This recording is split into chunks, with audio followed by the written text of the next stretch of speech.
And we're live. Welcome everyone to another episode of the Two Abdullahs. We are now on part 5 of the epileptic prophet. I've noticed something. I've noticed that this meme of the Prophet Muhammad being epileptic has gone far and wide. Recently, I went to an event with the ex-Muslims of Toronto and we were having dinner, and people were mentioning in real life who had never met me that, dude, I'm hearing among Muslims now that Muslims are interested in hearing this. The evidence is getting harder and harder to ignore. I'm sure many of you are skeptical when you first hear this claim. You think, well, it's also true that Muhammad was actually doing things for his own benefit. But even if he was doing things for his own benefit, that does not exclude the possibility that there was something going on in his brain that gives us a good explanation for some of the things that we see in his life, more so than him just making it up. So we're at the point now where we've done more than, I think, 12 hours or something of content on this topic. The, if you are not convinced yet, go back and go through all of the episodes, and you will see that there is a very strong case here, almost undefeatable case, that Muhammad had some sort of temporal lobe epilepsy.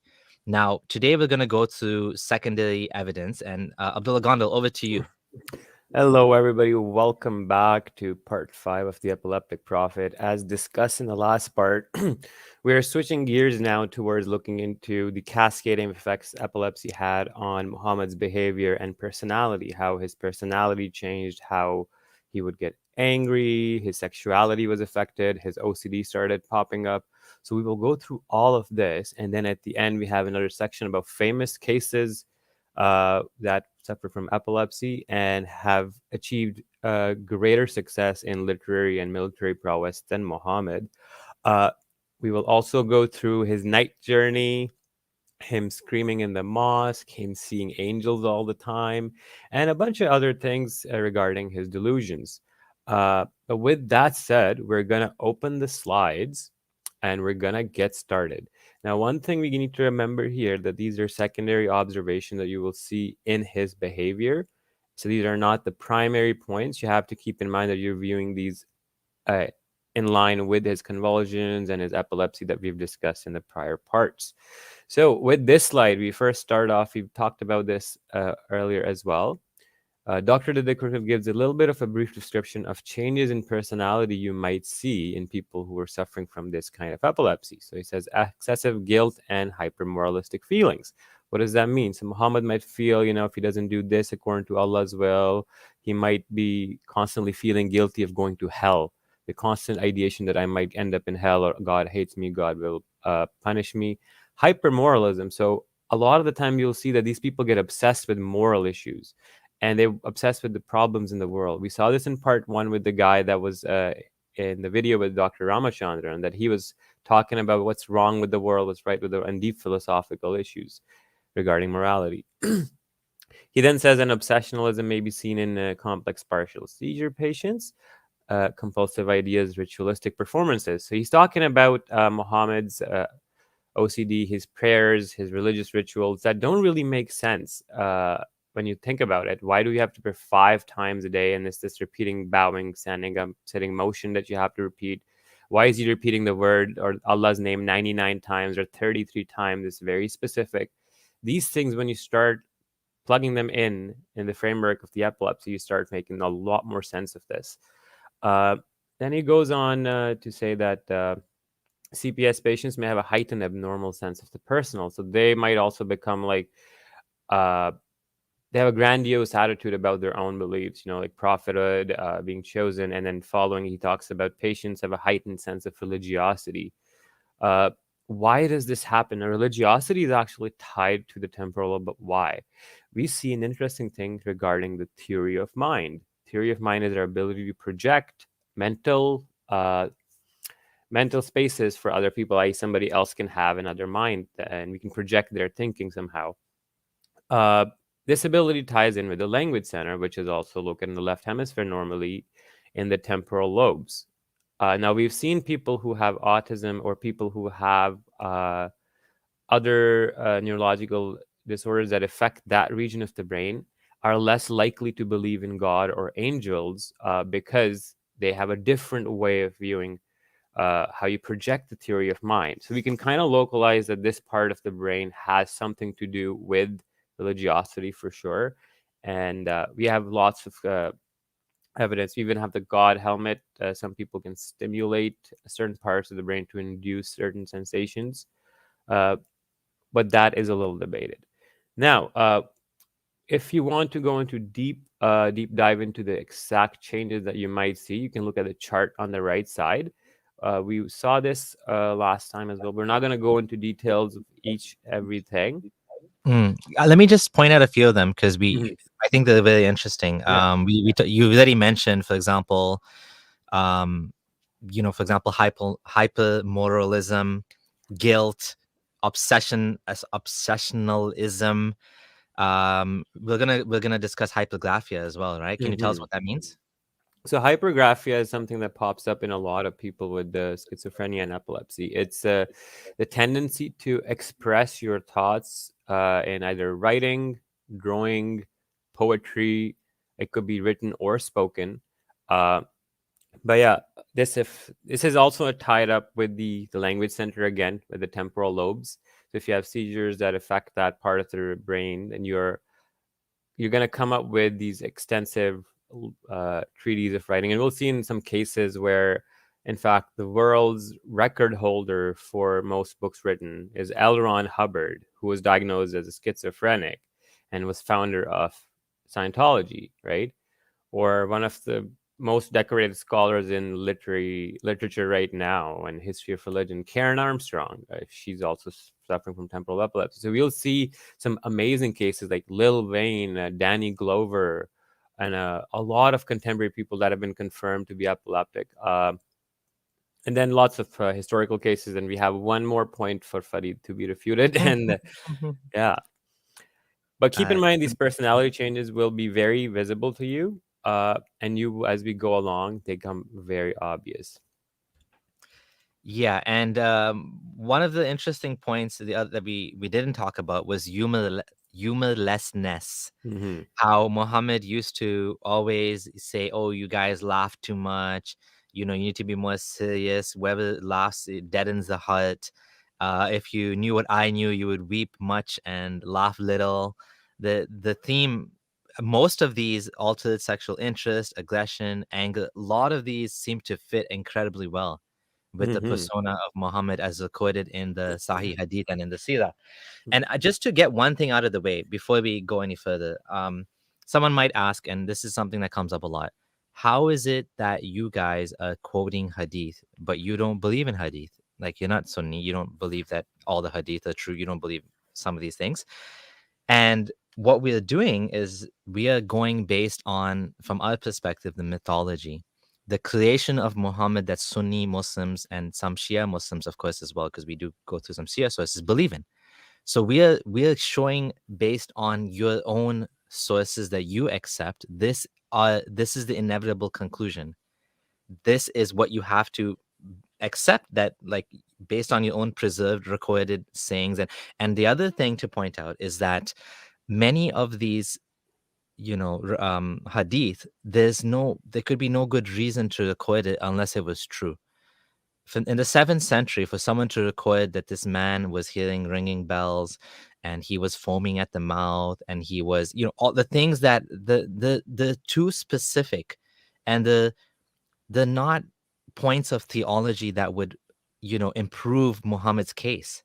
They're like matter of fact things that they believed, where they were witnessing a revelation and they were witnessing God's revelation on this man. So it's not even like, you can hold certain things in suspect when they're supernatural. If someone is saying, we saw Muhammad flying in the sky or something like that, then of course you would be like, that's interesting. Hmm. That's, that you're trying to prove a point. Of Jesus walking on water, water coming from his hand, all of these supernatural things. Okay, you would be like, okay, that's probably made up. But when it comes to things like foaming at the mouth and things that are so directly connected to temporal lobe epilepsy, you probably should accept that this is true because it's not being used to prove any theological point, right? Hmm. So Just matter of fact things to keep in mind.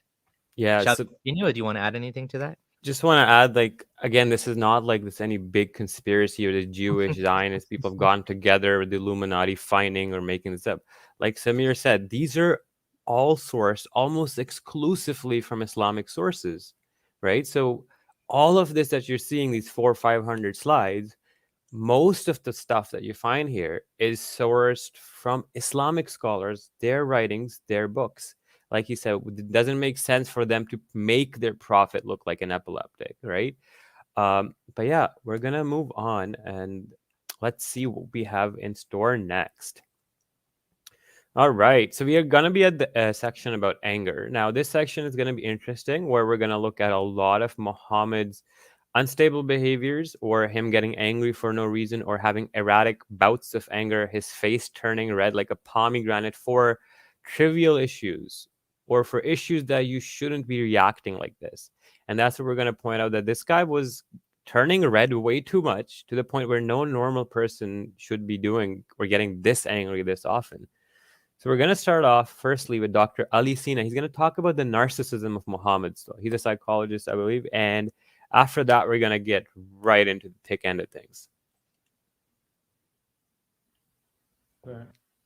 Why a narcissist will not obey rules? That's the characteristic of narcissism. So they feel themselves above any rule? They don't feel to be bounded by any authority. They don't want to be recognized. They don't want to recognize any authority. They are rebellious towards authorities. So they think they are the authority. And they create an imaginary, fictitious authority and exert that authority on others. So everyone else must obey them, but they obey no one. He, in many cases, says that I am a servant of Allah. I obey Allah. But Allah is in his pocket. Allah is his own invention. And Allah changes his rules for him anytime he wants.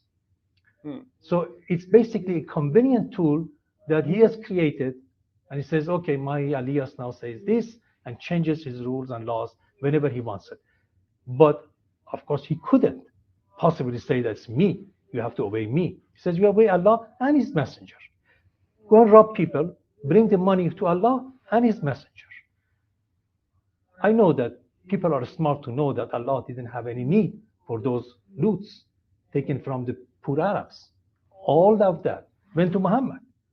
The company of Allah and his messenger, and Muhammad as CEO, was a convenient tool for the people to be confused. But it was all Muhammad. Right on. So that's a very important point, that when you think about it, if Allah isn't there, isn't real, Muhammad is using the character Allah that he has created to exert his influence upon people, right? So when you think about verses like Surah Imran comes up to mind, قُلْ إِن كُنْتُمْ تُحِبُّونَ اللَّهَ فَاتَّبِعُونِي, that where if you love Allah, obey me, and Allah will love you. So Muhammad creates these weird situations where if you want to be close to God, you got to listen to me. If you piss me off, God's going to be pissed off with you. You create this weird power dynamic in the religion itself, where you end up having blind obedience to the Prophet, and that is how Muhammad would then exert his influence. But that is a very important point that we need to keep in mind. With convenient revelations, it comes up again and again. Now, one thing we need to remember is the convenient revelations are not almost always intentionally forged, or Muhammad is actively making them. It is literally the delusion in his mind, or his thought process is so confusing that he will come up with it thinking it's Gabriel telling him to do this or that. And that's what we got to keep in mind. His lingering thoughts affect the revelation. With that aside, we're going to get into the angry bits. Now, right on, we have angry and ripping curtains. So on the left side, we see Sahih al-Bukhari. The Prophet, Aisha is narrating, the Prophet entered upon me while there was a curtain having pictures of animals in the house. His face got red with anger, and then he got hold of the curtain and tore it into pieces. Such people as paint these pictures will receive the severest punishment on the day of resurrection. Do you guys not see this as a little bit of an overreaction? It's weird, yeah. Yeah. So wild. Same I thing mean, repeated. pictures of animals on curtains can be quite beautiful. It's kind of weird, right? It's weird, it's a strange thing to get mad at. And it's interesting because historical humans like the Lascaux cave arts and all that, they draw pictures of animals and stuff, right? Yeah. So I don't know. This idea, the whole idea that you shouldn't draw pictures and Allah will ask you to bring the picture back to life on the day of judgment. And if you can't, you'll be thrown in hell, is weird on its own. And it probably ties into his paranoia about idol worshipping, right? Yeah. Although he's the biggest idol of all.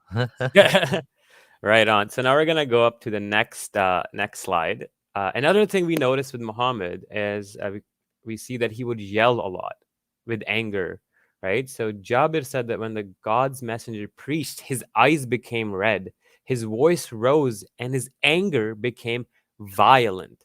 So that he was like one warning an army is saying, right? And then in the right side, we see Bulugh al-Mahram, and he says the same thing. When the Prophet delivered a khutbah, his eyes would become red, his voice rose, and his anger would become intensified, as if he was warning about somebody coming to attack them. The point I'm trying to get to is when Muhammad is talking, he gets so violent, so angry, so worked up. How many people do you know that happens this with? Like you're screaming in the mosque. I thought you're supposed to be calm in the mosque, the khutbah. This guy's screaming, he's yelling, his eyes are red, his face is red. It's interesting. It says the second hadith says whenever he delivered a khutbah. I don't know if that means all the time. Ooh. It sounds like it in English anyways. Right? Yeah, so that means like every khutbah will be him screaming and yelling, right? Now, who does this sound similar to? We'll go to the next slide. Just a fair warning. By the way, it's interesting that it says he was so screaming, Muhammad Said in the chat was saying it over exaggerating. This hadith says it was as if he was warning that an enemy is about to attack. Like, that's like holy shit. Severest, yeah. That's like, mad, wild shouting. Like, okay, someone's about to kill you. Like, okay, if someone's about to kill me, I would be like, wild, and that's what it's saying. Well, Muhammad's hijab is following the sunnah of Muhammad, I'm seeing. But the more sunnah of Muhammad is this guy. Now, volume, just beware, it might blow your ears, but you gotta watch this guy yelling to understand what Muhammad might have sounded like. And when you see this and you project this on the Prophet, you realize, okay, something was not okay with Muhammad. But I'll shut up now and you watch this guy. Hellfire will want to destroy the enemies of Allah. Hellfire will want to destroy the sinners, the innovators, the disbelievers. Hellfire will want to swallow them, roast them, toast them, break them, shake them, crush them. Hellfire will want to annihilate them because hellfire is a slave of Allah and it has ghairah. It has this jealous. How dare you disrespect Allah? How dare you disobey? So on that day, when you're there standing in front of hellfire, the way it will swallow, the way it will take you, the way it will absorb you, brothers, that's not a day to play with. That's not a beast you want to play with. All right. So the whole point of that was that Muhammad's yelling and screaming would be more like Dava man and less like a Yasser Qadi lecture, okay? And that says a lot, where Muhammad is just this crazy religious guy screaming on top of the. You understand what I'm trying to say. All right. So another hadith we were talking about, mentioned earlier by Samir, that Muhammad wouldn't be smiling a lot, right? Like if you smile more, your hearts would be dying and stuff. So here's another one. It was narrated by Ali or Az-Zubayr, the messenger of Allah. So he says, if he had just recently met with Gabriel, he would not smile until Gabriel had departed from him. So Gabriel being around him makes him not want to be happy, which is an interesting, weird anomaly.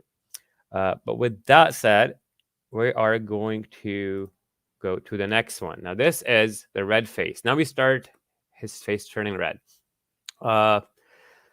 When he came to ask for some camels from the Sadaqah, the messenger of Allah was so angry that the anger showed in his face. One way in which anger could be recognized in his face was that his eyes became red. Then he said, this man asked, blah, blah, blah, blah, blah. His eyes would become red. His face would become red. This is a huge anger response. Like, you shouldn't be getting this angry this fast.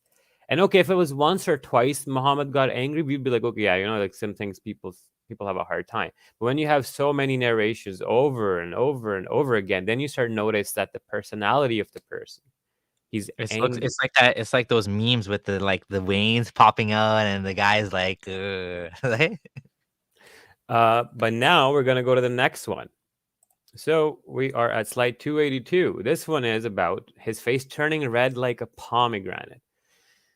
The messenger of Allah and his companion were disputing about the divine decree. Now notice that the religious stuff pisses him off the most, and it's always some really trivial stuff.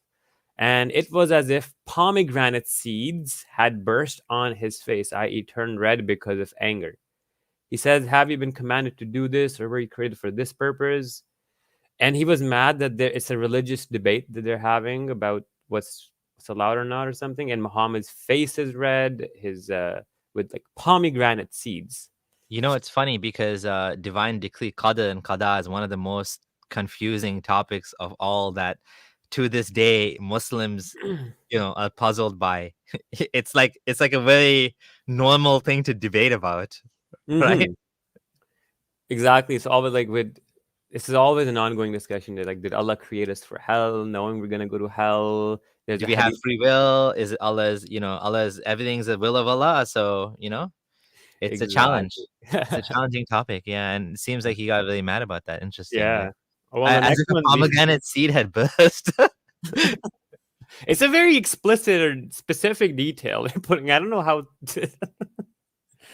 All right, the next one's even funnier. Because you're saying like he got mad about religious questioning and stuff. So that's what happens. The next step thing is in slide 283. A Bedouin went to the Prophet and asked him about picking up a lost thing. He further asked, he asked a few questions to Muhammad.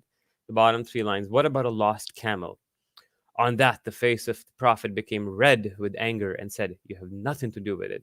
It has its feet, the water reserves, it can go drink it again, water, whatever. So again, this is Muhammad being angry because somebody asked him too many questions.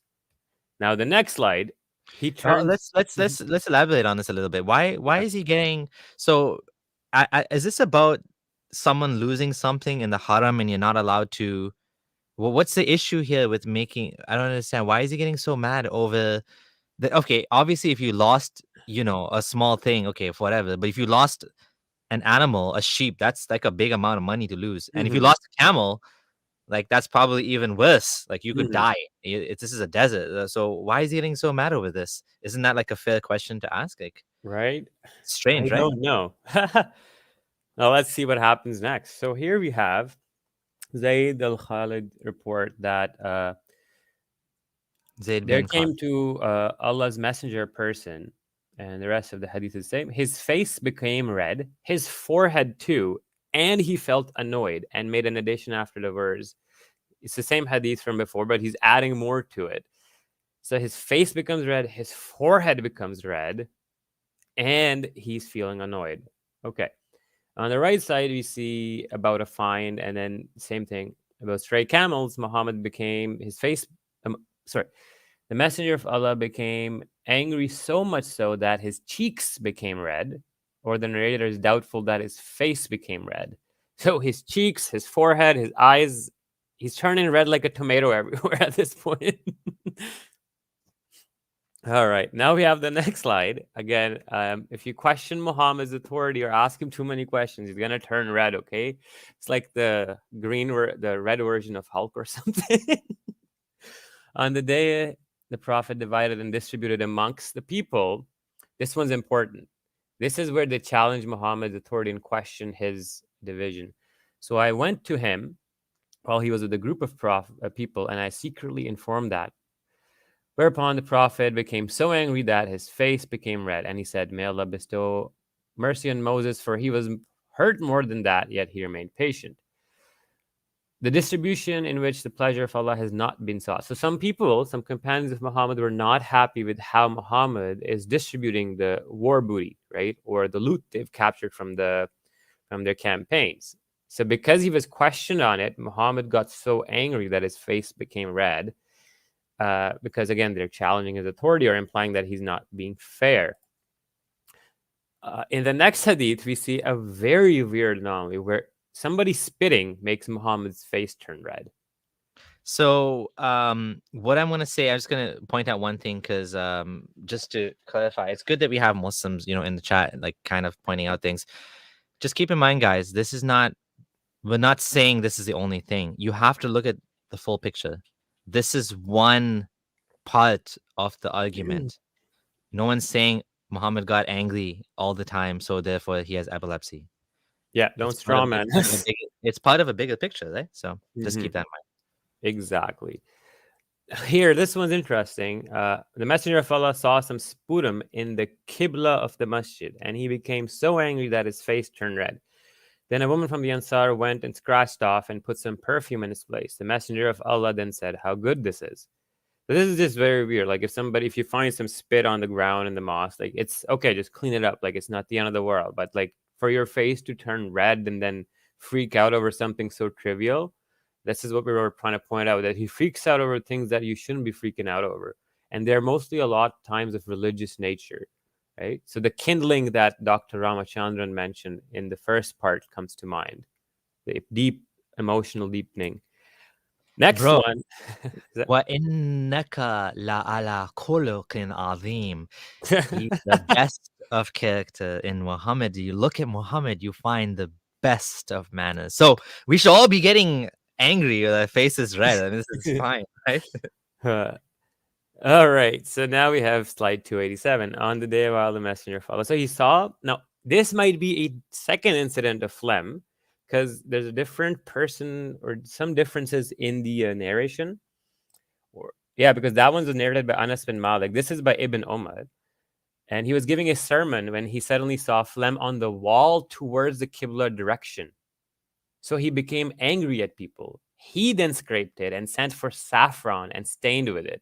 He then said, when one of you prays and faces him, he should not spit before him. So, again, weird. This is the second incident. It's interesting that, this is, well, first of all, this seems to be quite a common thing. So maybe there should be classes instead of getting angry. There should be classes on, guys, no spitting. Maybe put a sign on the wall. Please, no spitting in the mosque. You know what I mean? Red sign with a red face that said, don't spit. Okay, more red face. What do we have here? So Az-Zubair went to a stream and he was talking to the Prophet about water flow. And the Prophet's face became red again. And it's about irrigation and they have a dispute. And then a revelation came by it. Not going to read the whole thing. The point at this point. It sounds like he's getting mad because they don't like what he's saying. They're not accepting what he's saying unconditionally, right? Like, because he's quoting the verse. Oh, actually, the verse was revealed in regard to this. So, they need to judge by what you say. You're the one that needs to tell them what to do because you're the best person with the best character and the best manners, and you know best. So they don't even have faith unless you are the one that makes these, they judge based on what he wanted to be the one. Again, it seems like narcissism, right? Yeah, exactly. And it'll come back again more and more when we get further on. But right now, and also these are his close companions, right? Like Zubair. Exactly. Like, why is there so many different people noticing his face all of a sudden and he getting angry? Yeah. Let's go to slide number 289. Do as Muhammad says, or red face. Whenever Allah's apostle ordered the Muslims to do something, he used to order them deeds which were easy for them. They said, "Oh, Allah's apostle, we are not like you. Allah has forgiven your past and future sins." So Allah's apostle became angry and it was apparent on his face. He said, "I am the most Allah-fearing and know Allah better than all of you do." So another thing here we are seeing, when you challenge Muhammad's authority, he gets irritated or annoyed. This was brought up by Dr. I believe Abbas and Dr. Dadikur because they become irritable. Because these people, their delusions are not based on evidence or logic or reasoning, right? So as soon as you will challenge them, they don't know how to reply. So how do they mask it? With anger, religious threats? You'll go to hell if you don't believe me. You're questioning me. Exactly. And this is the point we're trying to drive home. Another hadith we have. So this is interesting. There was a whole incident where Muhammad had apparently allegedly divorced his wife for a whole month. People were unsure. He secluded himself in the top house, and there's verses revealed about it. And he would do this a lot, like Surah Tahrim, Surah Ahzab. A few times he would use Quran for his own personal marital affairs to be settled. But anyways, Omar mentioned that to the Prophet. Why did you divorcing the wife during the menses? And Muhammad's face again became angry. Again, like at this point, we're just trying to show that his anger is not a normal reaction to questions. It's kind of becoming like a personality trait now. And I mean, I feel sorry to say, but this, okay, you're not supposed to divorce your wife during menses, but who made the stupid rule that you can just divorce her by saying talak in the first place? The Exactly. system is flawed. So you're getting mad at the guy for losing his shit because he's human, and your shitty, flawed system messed up, and you're getting mad at the individual instead of fixing the system. Why not Exactly. just make it invalid during menses? Problem solved. There Or you go. why not come up with a better system that's based on like consultation, waiting periods, like modern divorce law, Exactly. Now we have next, we have Apostle was asked. How People asked many of these do you have? I have quite a few. For the anger one, we only have till 294, so 4 more to Okay. go. Okay. 291 of Allah's apostle was asked about things which he disliked, and when the people asked too many questions, he became angry.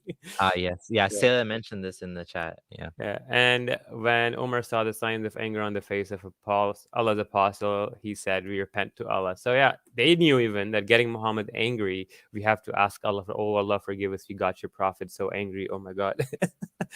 Interesting. So now we have a clear pattern that Mhm. he doesn't like being questioned. I wonder why he didn't like being questioned. He is the gateway. He is the medium he's the only medium to God.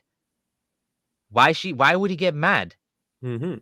He's the only way for people to connect to the creator. He should be happy they're asking questions. I mean, unless he's a fraud, that is. Because the more you answer questions, the more likely you're going to contradict yourself, and then you're going to have Exactly. to forget or actually cancel or abrogate something that you said last week because it no longer, it doesn't fit anymore, right? So Yeah. Another, this one just an interesting weird one I found, where it was narrated by Aisha that the messenger of Allah became angry with Safiya for something, and Safiya said, "Oh Aisha, can you make the messenger of Allah be pleased with me, and I will give you my day?" So Muhammad would have so many wives, and he spend a day or a night with one of them, and yeah, she just, whatever happened. I'm just saying that this could just be a marital dispute and whatever, and a regular issue. The point is that in line with all the other hadith and him getting angry, I was just going to mention this there as well. Then we have slide number 293. hold on a second. Sorry, I'm just pondering on what it says here.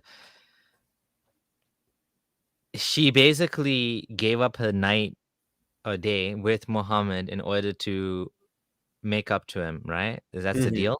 That's what Okay. it seems like. And Muhammad basically was okay with this. So he basically, even though he only saw her once in I don't know how many A nights. week. Yeah. He's seeing his wife once a week, and he got mad at her.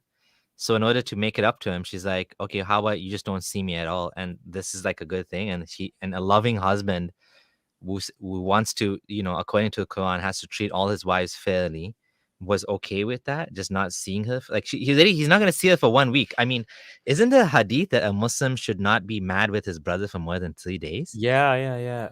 Or like, But yeah.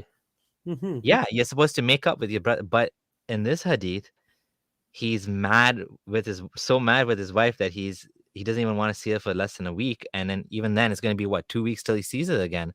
How is this a healthy marriage? Oh yeah, no, there it's I don't know exactly what his dynamics was, the wife day distribution, because he had what, 11 or 9 wives at one time. Yeah. Some hadith said go to them one night to go have sex with all of them. Sometimes it's like a day appointed, but like if Yeah, there's yeah, 11 or 9 wives, there are only 7 days in a week, right? So yeah, and yeah, then it was a Hafsa gave up her day or something for Aisha or something like that. yeah. Anyways, It, we're getting off topic, so we'll yeah. continue. All right, back to red face man. All right, so we see Muhammad's face turn red again. Al-Abbas entered upon Allah's messenger in a state of anger while Al-Abbas bin Abdul Muttalib. The messenger of Allah, what is with us and the Quraysh, whenever they meet one another, it is with glad faces, and when they meet us, they meet us with other than that. He said, so the messenger of Allah became angry until his face reddened. So now the companion says that, the Quraysh, when they hang out with each other, they're all like super chill, having fun. But when they see us, they're always like gloomy and they don't like they're not excited to see us, right? And then Muhammad just got angry and his face turned red again. And then he says, whoever harms my uncle, he has harmed me. And he goes on. But again, yeah, it's just like weird, more red face. And then the last one is very interesting. This is tied to an angel. Why is this interesting? Remember the hadith where the puppy was hidden under the bed and Muhammad was like pacing back and forth and he was like, where's my friend Gabriel? He's not here yet. Let's read what it says. Aisha reported that Gabriel had made him a promise with Allah's messenger to come at a definite hour. That hour came, but he did not visit him. And in his hand was a staff. He threw it from his hand. Like he had a stick and he threw it. He was so mad that Gabriel didn't come. Now, Bottom thinks same thing, Riyadh al-Talihin repeating, there was a staff in the hand of Messenger of Allah, and he threw that stick because he's so angry, agitated that Gabriel's not coming. I want to point out something. If you have seen the 3-episode docuseries, The House of Secrets on Netflix about the Burari case, I think it's episode 2, the guy who was writing the diary, or Lalit, his name, he had dates written down where he would have expected visitations, and he would tick mark which day the dad came by to visit and which day didn't. This is very similar to that. Muhammad is expecting Gabriel to come at a certain time or day, and he doesn't show up, so Muhammad gets angry, and then he back projects this weird delusion where puppy's lying under the bed and they had to take him out. Point here that him getting agitated over the angel not showing up. This also adds to the idea that he actually did believe that an angel is visiting him, or that he did believe his delusions. Otherwise, he wouldn't be getting angry at himself for no reason. And interestingly, I this is an excellent reference because you notice how he's not sure why, and then he blames the dog. It's like he's trying to figure it out. He can't make sense of it. He's trying to reassure himself. Allah doesn't break his promise. The angels don't break their promises. I know the angel's gonna come. Like it's kind of like he's talking himself into feeling better about it. I know God's not a liar. I know God's not a liar. God's gonna take care of me. Yeah, I know I'm gonna be okay. Oh wait, there's a dog under there. That's why. That's why. Aisha, it's all your fault. Your curtains with animals and your dead puppy. It's all your fault. He didn't come. Now I know why he didn't come. Makes perfect sense. I mean, now in his mind, he's figured it out. Yeah. It's because of the dog. It's not. Allah's not mad at me. Gabriel's not breaking his promise. It's the damn dog. What's funny is like it doesn't even add up logically. Like, okay, well, if there's dogs anywhere, the angels never come. Well, there are dogs on the fucking planet Earth. Don't visit this planet. What's the radius of the angel defensive mechanism? Yeah, like 10 meters. 9 meters Israel has an air dome, right? The air dome defense. It's like a virtual dome that up to a certain range rockets can reach. So dogs must have a virtual dome protection from angels as well. They should teach this in Islamic science classes. At what maximum distance with a 45-degree angle can the angels enter when the dog is in the presence of a prophet? Another thing is this delusion didn't end here. This is what led to him telling kill all the dogs, and then he started killing all the dogs in Medina. But then some people are like, yo, like you shouldn't be killing all the dogs because we use them for our sheep and stuff, right? So he's like, okay, kill just the black dog, for the black dog is the devil. So when you actually sit down and think about this whole incident, you realize, holy shit, this guy was off the rails a little bit. He literally invented the whole xenophobia, or this Muslims hating dogs, killing dogs because his imaginary friend didn't visit him because a puppy was under his bed. Think about it. If that And is the not, puppy's dead. it's It's dead. The dog's not a dog anymore. It's just a dead corpse. It's not like, unless even the dead. And then I would ask, at what point during the rotting period does the angel defense mechanism wear off? Because apparently even the dead dog is still protecting from angels. wait, I have another issue. The dog's soul. How's the Malakal Maut gonna pull it out if he's a dog?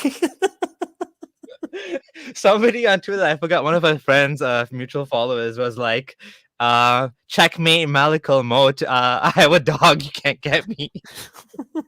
maybe Malakal Moat is maybe only Gabriel and Mikhail like, have to stay away from dog. Well, isn't it like, it almost seems like this is like some evil spirit, because you keep spirits away. Dogs are protected, right? Dog is a man's best friend, as they say. Yeah, I don't want to. I want to tell you about the dog I have, but anyways, I don't want to get too distracted with that. Another thing is, like, dogs are used these days to sense the onset of seizures. So unless the Oh, dog was like, really? yeah, seizure dogs are very common, like service dogs. Oh, wow. They can detect the seizure onset by their smells, because your body will start releasing pheromones, hormones, and stuff. You can detect those. They're very cool. And they can like sit on top of you while you're having a seizure, and then they make sure that you don't choke. They'll turn your face to the side. Lots of things. Wow. Yeah. They're Nice. lifesavers. Like, no joke. They will literally save your life. Dogs are literal lifesavers, right? Someone, Mhm. Salex T says, and two angels who write your good and bad deeds can't visit either. Oh yeah, they're always here, eh? None of this makes sense when you think about it. None of this makes sense. It's all delusional. The guy just created this weird, complex, delusional mythology in his head. Yeah, that's what it ended up being, Islam. But Yeah, anyway. and you can't take this out of Islam. This is Sunni Islam. This is part of Sunni Islam. You don't like this part, you don't want to believe this part. There's no logical way for you to remove these hadith that are part of the core collections of Sunni narrations. I mean, there are some ways to do it, but at the end of the day, you're just going to end up picking and choosing. And then why even bother with it? Just follow humanism, Exactly. Another interesting thing that popped into my mind, the hadith where Muhammad said, the strong man is not the one who can fight, but the strong man is the one who can control his anger. Oh. The wrestler hadith. Yeah. And he's the one having a lot of issues with his own anger. So do you think that's a projection of his own personality, or his own like being projected out as a form of a hadith? Maybe. Probably. Oh, wow. Or Sorry, go ahead. Or like him constantly like getting angry, right? It could be a contradiction with his own statement, where he's not being able to control his own anger, so he's not the strong man. Yeah, Yusuf Zai is saying, I'm going to send this to my dean in Medina, and my dear brother Ben says, don't forget to like the video, beautiful people. Please, thank you. All right, should we continue? Yeah. We're going to get into the anxiety and paranoia of Muhammad. Can I just go to a few comments? Yeah, 100%. Okay. Let's see what comments we have. Who told you Sunni Islam is Islam of Allah? Okay, so if you're a Quranist, or I don't know, I mean, Shia Islam, same thing. I say Sunni because we're talking about Sunnism. There's no difference. I mean, same issues with Shia Islam. Would you agree? Yeah, very, very similar. I mean, it's the same, fundamentally boiled down to the same book, right? Core beliefs are similar. The main delusional framework is the same in both cases. It's just that the spin-offs are different. So you're gonna have the base characters like Allah, Muhammad, Gabriel, right? And then the way they spin it off is different. But Go ahead, sorry. So I think like it's pretty stable. I mean, even the Shia Sira, like the earliest Sira still we have is gonna be Ibn Ishaq's, or maybe Waqidi's book Kitab al-Maghazi, right? Shias will then extrapolate details or their own inferences from that same source as different theological ideas from it. But generally, the earliest Sira that they also use is Ibn Ishaq. They have their own narrations where they do contradict, but no. Sunni Islam is the predominant, has been the predominant type of Islam that have been practiced all over the world for 14, 15 centuries. So functionally, if we are to criticize Islam, it'd be starting off with Sunni Orthodox Islam because that's the most common one. Yeah. Yeah. Yeah, and if you to follow Quranism is up to you. It's like you make it up as you go. Yusuf Zai is a graduate of Medina, and he's going to send this to his dean Oh, wow. back in Medina. So yeah, Oh, wow. that's awesome, man. I'm That's like, crazy. yeah, that's great. No, Muhammad Saeed, dogs were not used to detect seizures 1400 years ago. People have trained dogs and I want to say evolved, but basically bred dogs for very specific purposes, including smelling drugs. Mm-hmm. You know, if I don't want to get into a side point, but basically dogs are one of the best examples of evolution in action because we are using what's called artificial selection, meaning we choose the genes that we want to emphasize. And you have dogs that they have like 1,000 times, I don't know the number, but like, 100 times the sense of smell as like another dog. They can like tiny little traces of drugs they can smell, and you can train them to save lives. Obviously, you can train them to. Dogs are we co-evolved with dogs. Dogs, part of the reasons why humans survived is because of dogs.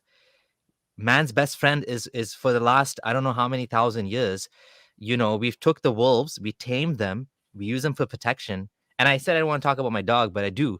We have a dog, and he hears a noise, and he puts on. He's a cute little puppy, but he puts on his like his deep voice. He's like like he's instinct. His instincts come out to protect, and it's just like this comment says dog's a good judge of character. Maybe that's why I didn't like it.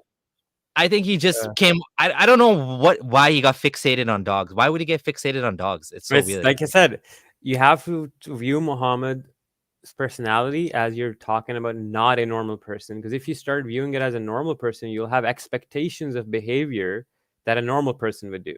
When you view him as an epileptic, then you're like, okay, well, I mean, it's delusions. That's the answer. A lot of it just doesn't make sense for the sake of it just doesn't make sense. Right? But here Samir is showing you what seizure dogs are, and there's if you want to look into it, in the bottom it'll tell you that they even break fall. So if you're about to fall, the dog will come behind you and hold you from falling so you don't get injured. And as you can see, these beautiful. it is. And if you have seen videos, like I've seen a video where the person was seizing, the dog went sat on them, made sure to turn their face on the side so they don't choke on their own saliva or puke. They'll alarm systems, they'll alert other relatives.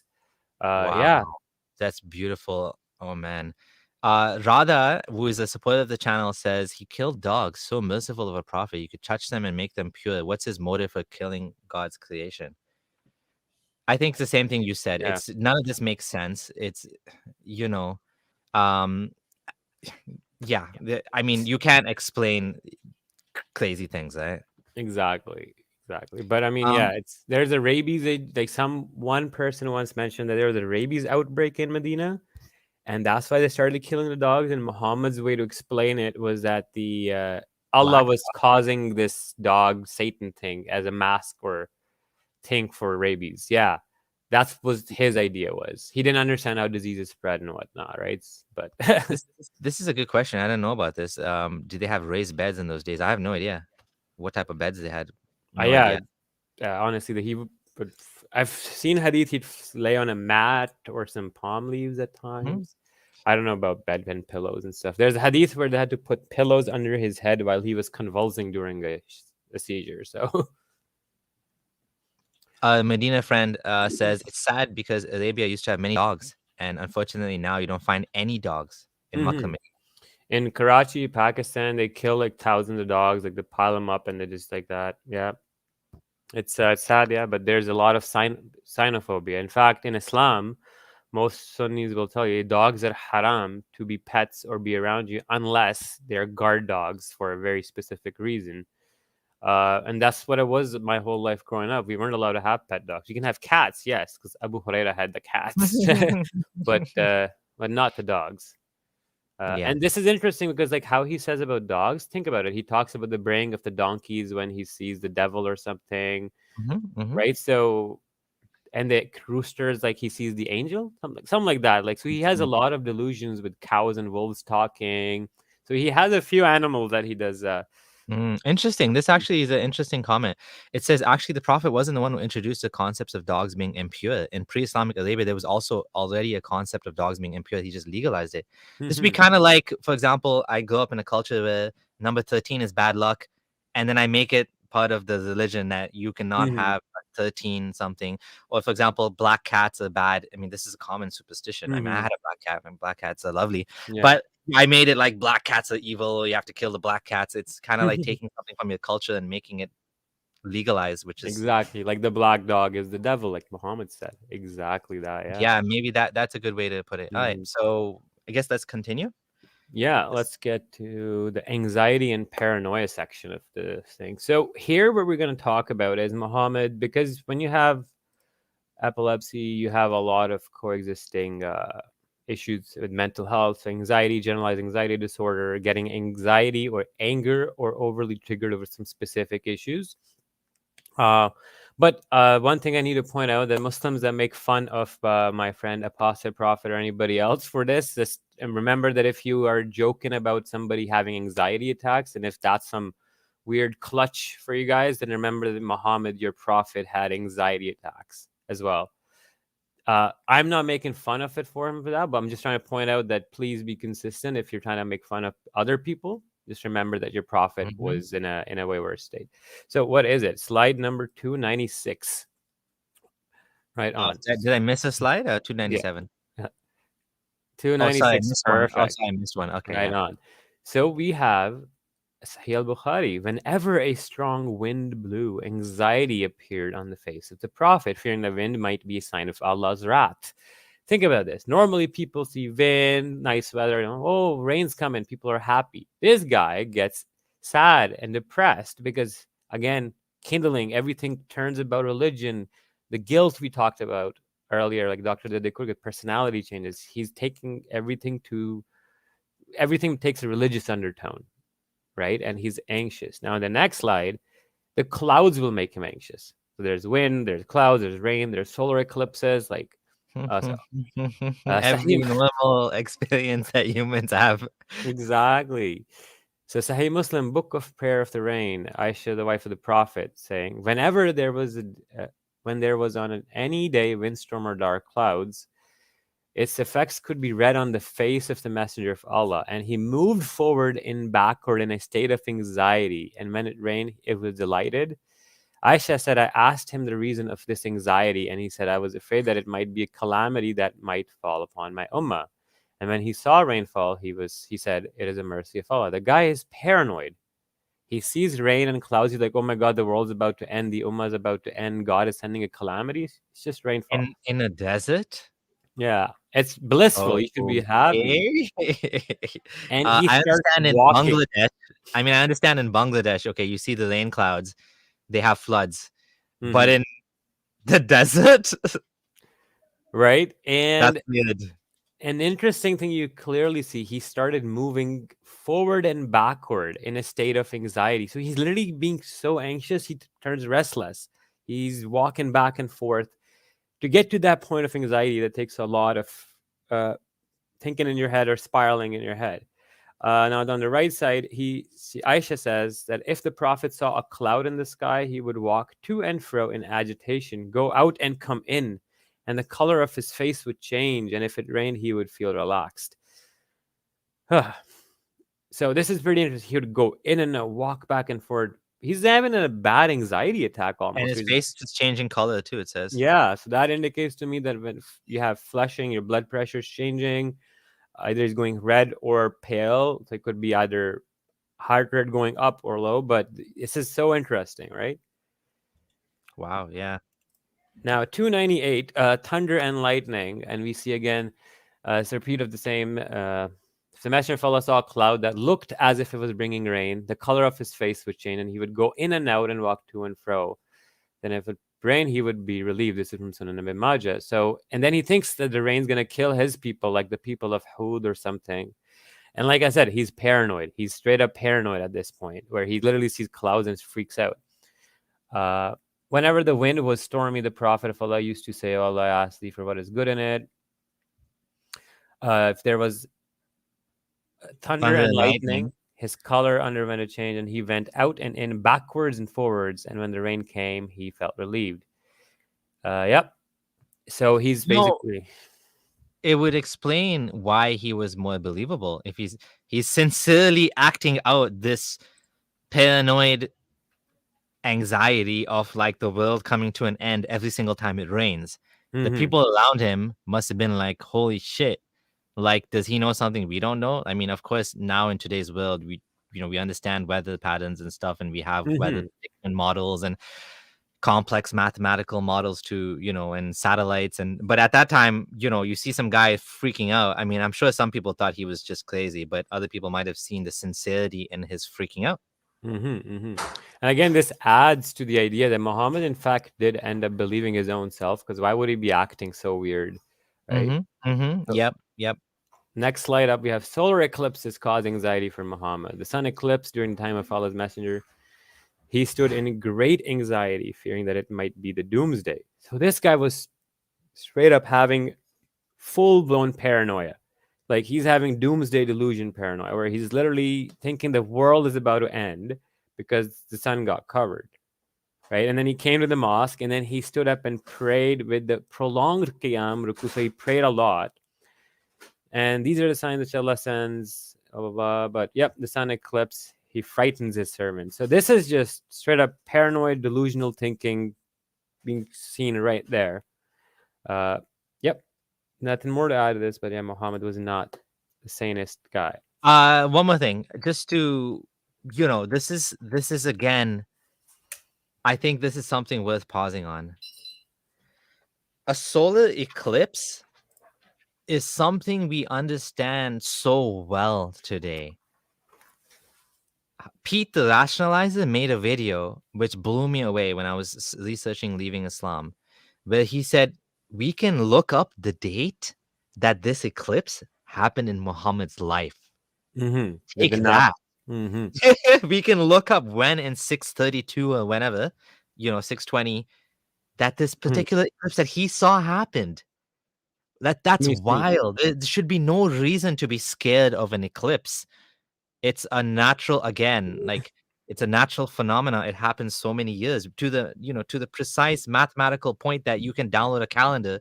Any kid today can tell you when the next eclipse is going to come. Yet 1400 years ago, this so-called prophet of God that supposedly predicted the future, supposedly didn't even know that this was, is coming on time. Yep, it's like a train. Like, okay, next eclipse is coming. Nope, he's scared, he's terrified, he's praying until it goes away. Like, guys, seriously. Anyways, let's continue. So I was just reading up quickly. I did a search. Like, yeah, there was an eclipse in 632, and there was an eclipse 39 years after Muhammad's death too. So yeah, we can see. And if it's 632, that's the last year Muhammad was alive. Near his death, he was probably like losing his mind more. But we it's like, and look at the explanation. It's so stupid. I'm getting so frustrated just talking about this. Right? Like, Allah sends eclipses to frighten his servants. Okay. It's like, we know when the next one's coming, and we know when the next one's coming after that for the next 100,000 million years. Yeah, so Allah's, it doesn't frighten us because we already know it's gonna happen. That makes no sense. Holy, yeah. This guy was paranoid and delusional. Like, sometimes I'm like, when I'm talking to you and the audience brings up points, I'm like, oh shit, even I didn't think of that. Yeah. That's so cool. Okay. The next slide, yeah, we're gonna go. So this is about how to. He's extremely anxious of how to call for prayer, right? So and then even his other companion, Abdullah bin Zayd, returned anxiously from there because of the anxiety of the Prophet. So Muhammad's anxiety gave the companion anxiety, and they were just so anxious to how to call for prayer. That's what I was saying. Like, people around him must have been like, "Holy shit! Look at this guy. He's pissing his pants." I mean, not pissing his pants, but like, yeah. Same, right? Well, let's go to the next one. Right? Okay, so now we're gonna get into something very interesting. there are hadiths that are repeated again and again where Muhammad would randomly run out to the graveyard in the middle of the night because an angel told him to go pray for dead people.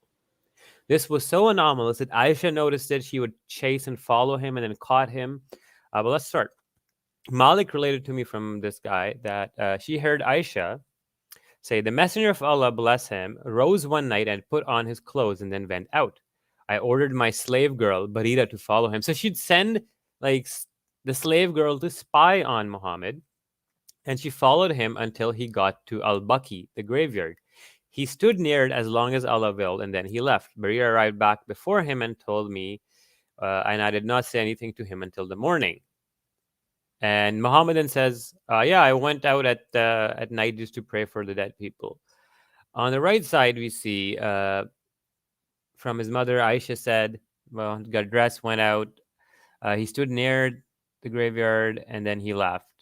And he told that to people tomorrow. Now, the next slide, we're going to see more of this.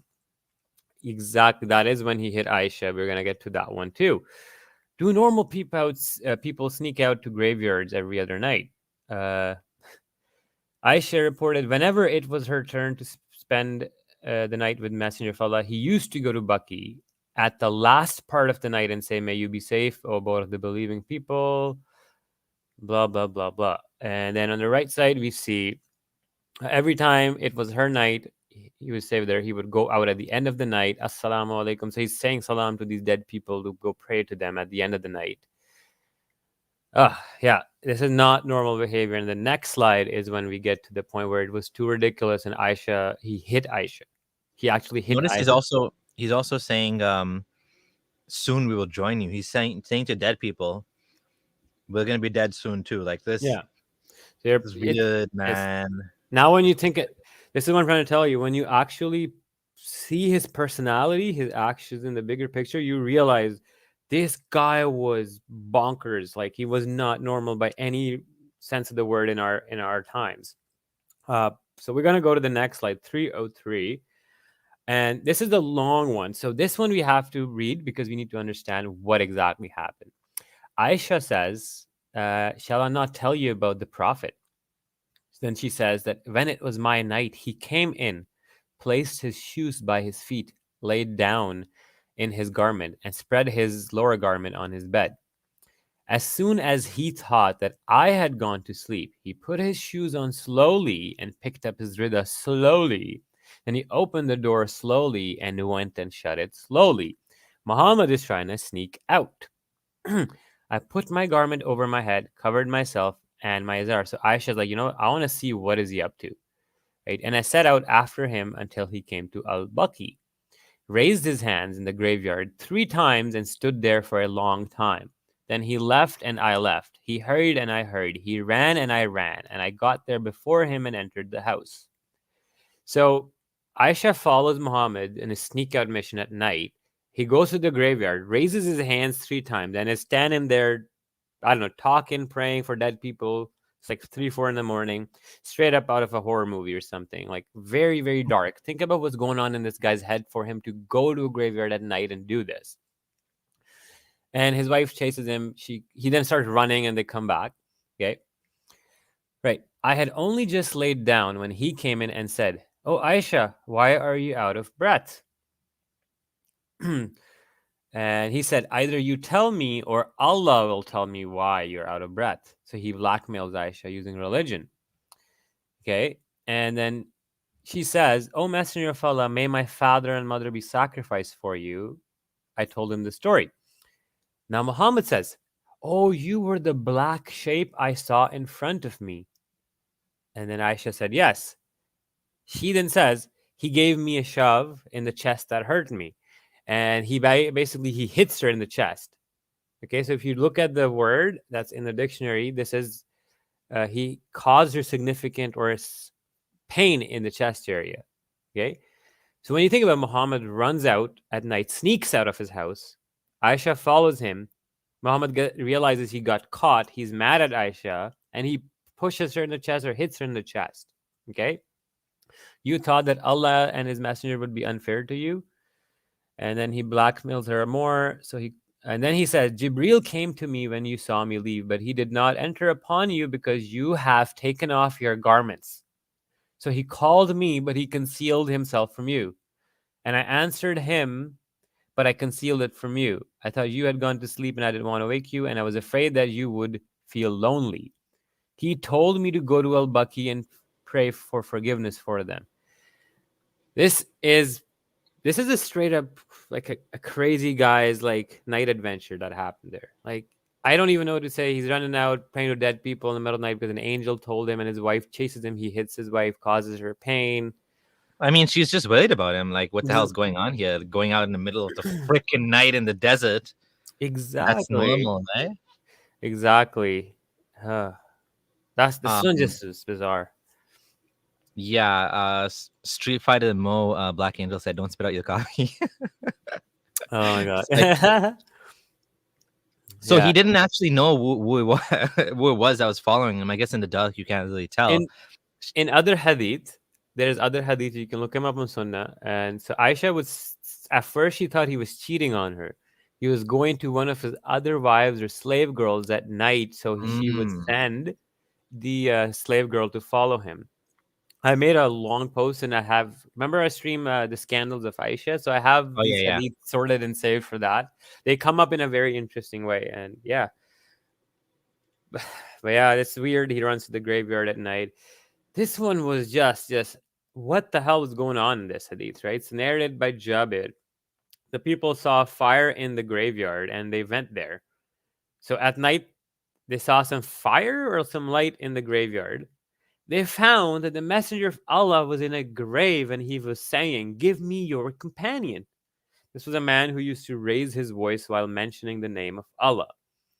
This is apparently sahih upon the conditions of Muslim. It's been narrated by Abu Dawood in the Kitab of Janaiz, and it gives the hadith number. And then by Tabrani, and it says Hakim fi Mustadrak, and it's Sahala. So it's sahih upon the conditions of Sahih Muslim. So I don't even know what to say. They found Muhammad inside of a graveyard talking to a dead man. Like, what the hell? Yeah, that's weird. Right. Then the last one we have is Muhammad talking to Invisible Man. So this would happen a lot. Often we see this one where Abbas was with his father and he's talking to Messenger of Allah.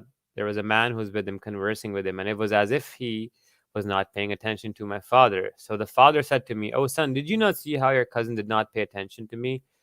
I said, "Oh my father, he had a man with him who was conversing with." So the father doesn't believe the kid because like, no, there was no man there. What the hell are you talking about? So he goes back to Muhammad. Like, was there a man? And then they're like, "Oh yeah, it was Gabriel." I'm like, okay, sure. The kid confirmed that you were talking to the guy, and but the adult that was there clearly saw that you're talking to some invisible being. But anyways, interesting. Or it could have been Dia Kalbi, and Muhammad thought it was Gabriel. Right on, Sif. This is another interesting section that's coming up next. This is going to be really fun. But before we get into that, if you have any questions, we'll take those now. Some comments. Yeah. There's some comments that it's kind of hilarious. She said there's other hadith that he's talking to dead people after they were killed. Or the peeing, he could hear dead people in the graveyard and be punished for urinating. Yeah. And then Coco Jasmine he says, "I see dead people." Yeah, he saw a lot of dead people. yeah. There's not really any real questions right now. So Okay. Other than kind of discussing the hitting her. Jen Wallace says, "Isn't this what Sunnis call grave worship and condemn Sufis for doing?" Oh, that's. I mean, he was talking to dead people, and he was praying for them in the middle of the night. Yeah, going to graves, inside graves. I mean, inside graves is like really next level weird. I mean, that's like really strange. I don't know. But yeah, let's continue. I think. All right. So, as we know about epilepsy, what it can do and it could cause you hypo, as in reduced libido or reduced sexual behaviors, or hyper, where there's episodes of hypersexuality, right? Or it can cause you altered and weird sexual behaviors as well. Now, this is very well known. You see these things pop up, and some people put like 50-50. I think the Geschman syndrome puts that as. Now, what we're going to get to is what happened. So Muhammad, his first, 40 years of his life, 50 years of his life, he's married to one woman. He married her at 25. She was 15 years older than him. He was married to her for till the age of 50, 53, until she died. And then as soon as she dies, his uncle dies, his wife dies, the year of depression, he then marries Aisha, Hafsa, and a bunch of other women. In the last 10 years of his life, guys, this guy ended up 18 women, 15 to 18 women he was at one time married to. He then divorced some. He bragged about having sex with 11 or 9 of them in one night. He would talk about, hooties. Thinking about this. His thoughts that are sexualized, his hypersexuality showed up in the Quran. Why do we have insane amount of hootie talk? Big guys, perky tits hooties. In Surah Yasin, in the tafsir, come up that the yawma fi shughulin fakihun or something, that the people of Jannah will be enjoying themselves. The tafsirs of that say they'll be enjoying themselves deflowering virgins. You see this catastrophic, patently obvious hypersexuality in the literature, and there's no hiding from it. So we're going to talk about that, and we'll see how Muhammad was definitely showing classic hypersexual behaviors, changes in sexual behaviors associated with his type of epilepsy. With that said, we're going to have Dr. Abbas explain it first. And all of men, when they get older, when they get to 50, the sexuality gradually becomes just a burden.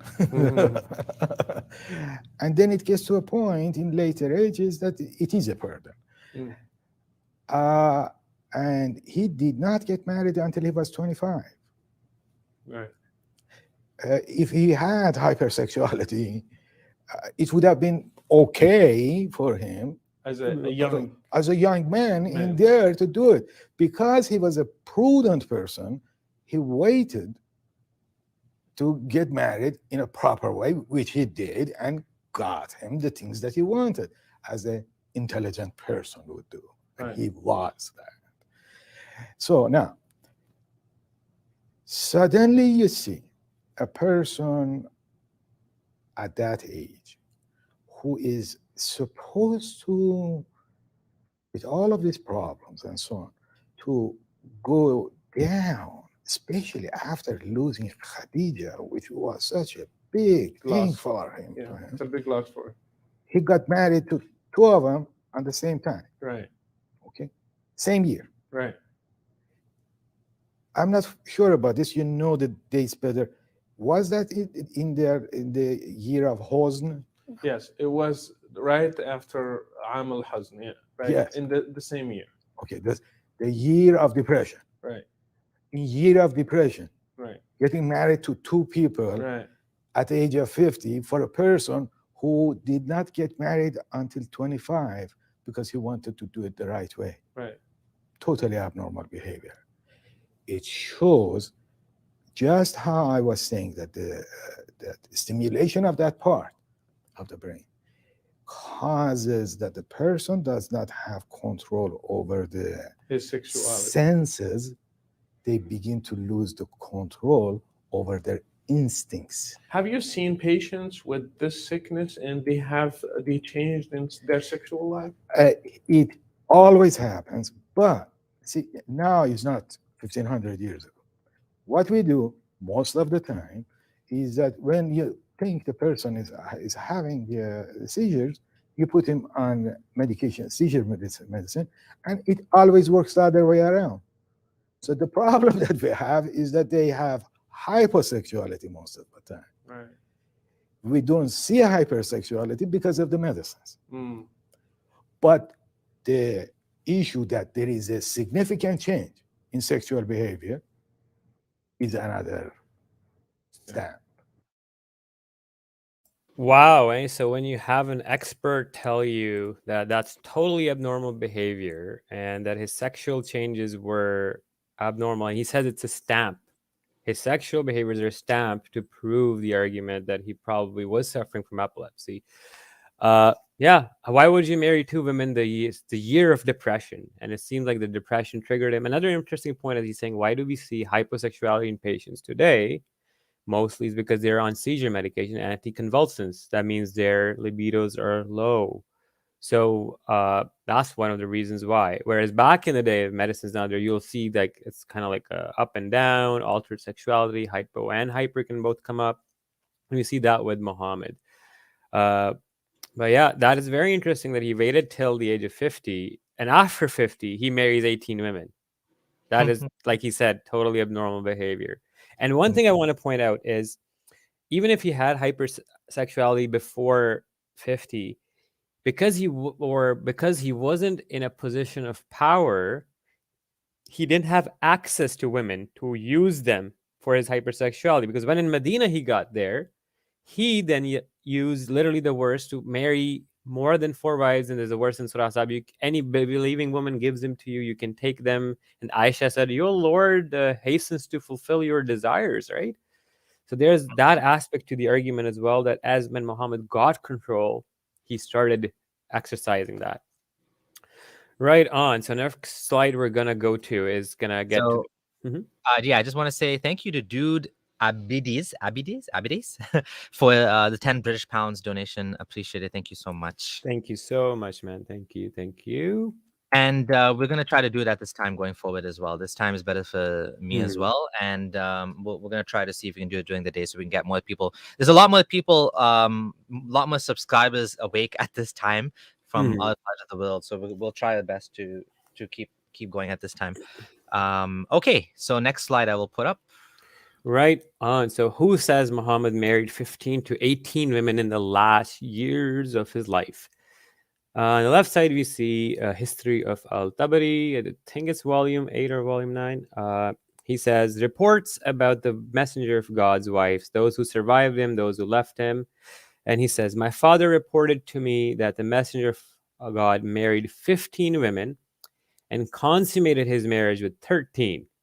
He combined 11 at a time and left behind 9. On the right side, we see Sirah ibn Kathir mention, messenger of God married 15 women, right? And then in the bottom, he brings another narration, contracted marriage with 18 women. So think about this. From the ages of 53 to 63, in 10 years, this guy married, 18 women. Now think about this. Rayhana, Safiya, Javeria, those were the women that his husbands he'd kill and then marry them. Then there's Aisha, the little child one. When you start thinking about what this guy was doing, then it's his adopted son's wife. Altered, weird sexual behaviors. Sorry, you're muted, Samir. Yep. Nope, it's all good. I don't have anything to add yet. Okay, so what's one thing that's very interesting? Now, next slide, Tabari brings up another interesting thing. The above is reported on the authority of Al-Kalbi. So it says, Al-Khazraj approached the Prophet while his back was to the sun and clapped him on his shoulder. He asked who it was, and she replied, I am the daughter of one who competes with the wind. I am Layla bint al-Khatim. I have come to offer myself in marriage to you, so marry me. He replied, I accept. She went back to her people and said that the messenger of God had married her. They said, what a bad thing you have done. You are a self-respecting woman, but the Prophet is a womanizer. Seek an annulment from him. She went back to the Prophet and asked him to revoke the marriage, and he complied with her request. This is a very interesting narration. You can talk about its authenticity, whatnot, but keeping in line with the other ones, it's pretty interesting that 18 to 15 women in the last 10 years of his life being called a womanizer is pretty clear. Like, they're not missing the mark. They're pretty accurate in that description. Now, the next one. And it's interesting that, we have a perfectly good explanation for this, as Dr. Abbas was saying, that this is not just random. This is not midlife crisis. This fits in well with the theory we're bringing forward, right? It's abnormal sexual behavior. Mm-hmm. So now here's something that even Mufti Abu Lais brought up in his streams, and he was very mad about this too. Because this is a narration where Muhammad went to a woman and tried to touch her without her consent, right? And she called him, she said, A'udhu Billah or something, and seek refuge from Muhammad. So we went out with the Prophet to a garden called Al-Shat till we reached the walls between which he sat down. Now Jaunia, a lady from Bani Jaun, had been brought and lodged in a house in a date palm garden in the home of Umayma bint An-Nuaym, and her vet nurse was with her. When the Prophet entered upon her, he said, "Give me yourself in marriage as a gift."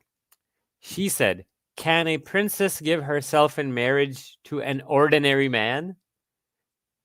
So she's calling the Prophet some random ordinary guy, and she's saying that I'm a princess. Who the hell are you?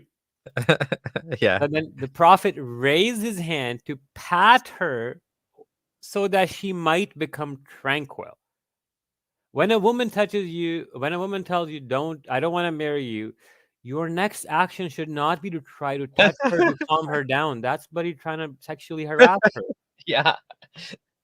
To the point where the lady said, "I seek refuge with Allah from you."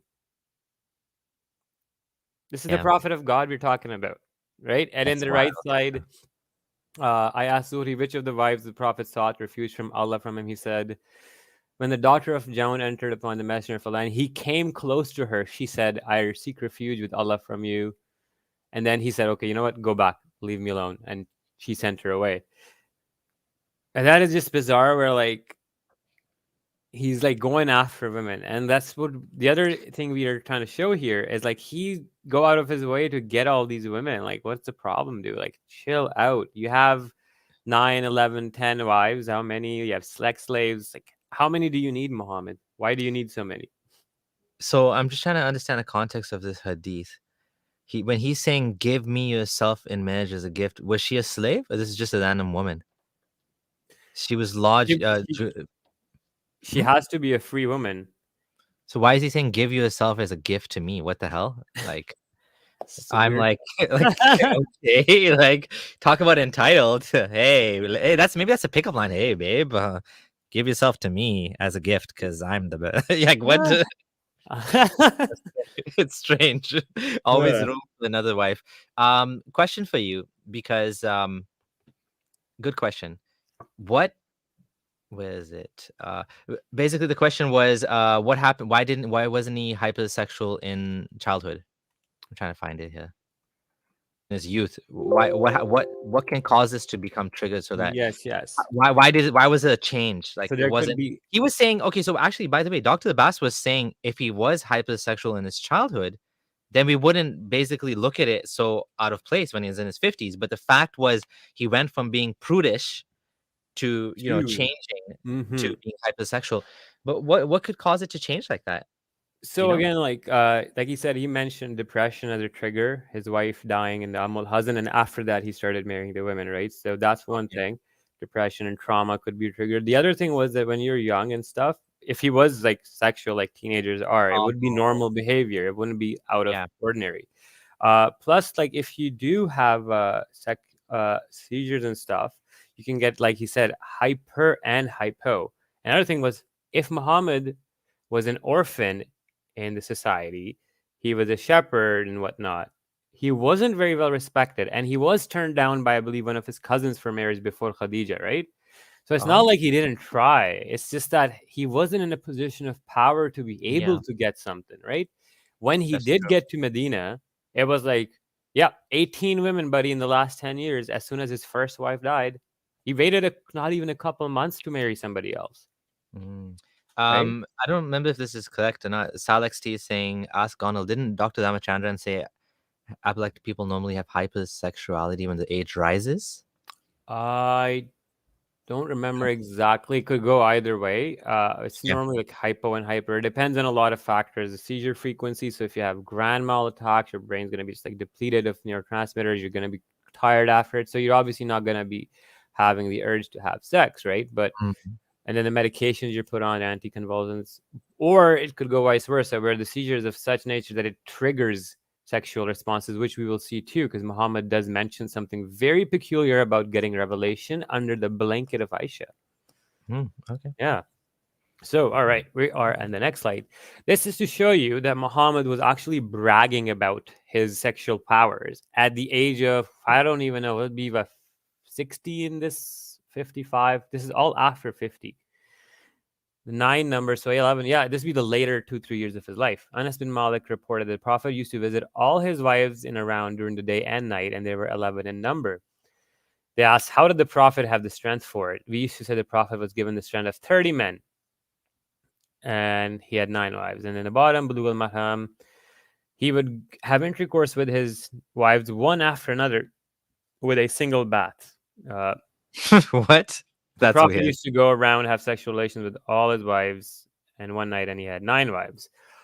Yeah, that's also not healthy to just do that. I mean, back in the day, there's promiscuity will lead to. I mean, that is a possibility. I'm not going to go there. Yeah, Where Muhammad might yeah. have sexual STDs. Leave that for another day. Okay. The next slide is interesting.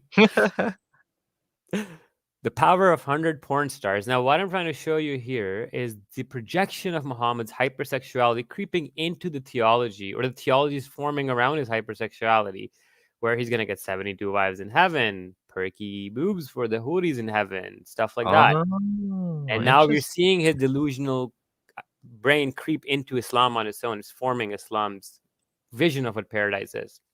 The believer shall be given in paradise such and such strength and intercourse. And they're like, people are like, huh? He'll be able to do that? And then the Prophet says, yeah, he'll be given the strength of 100 men.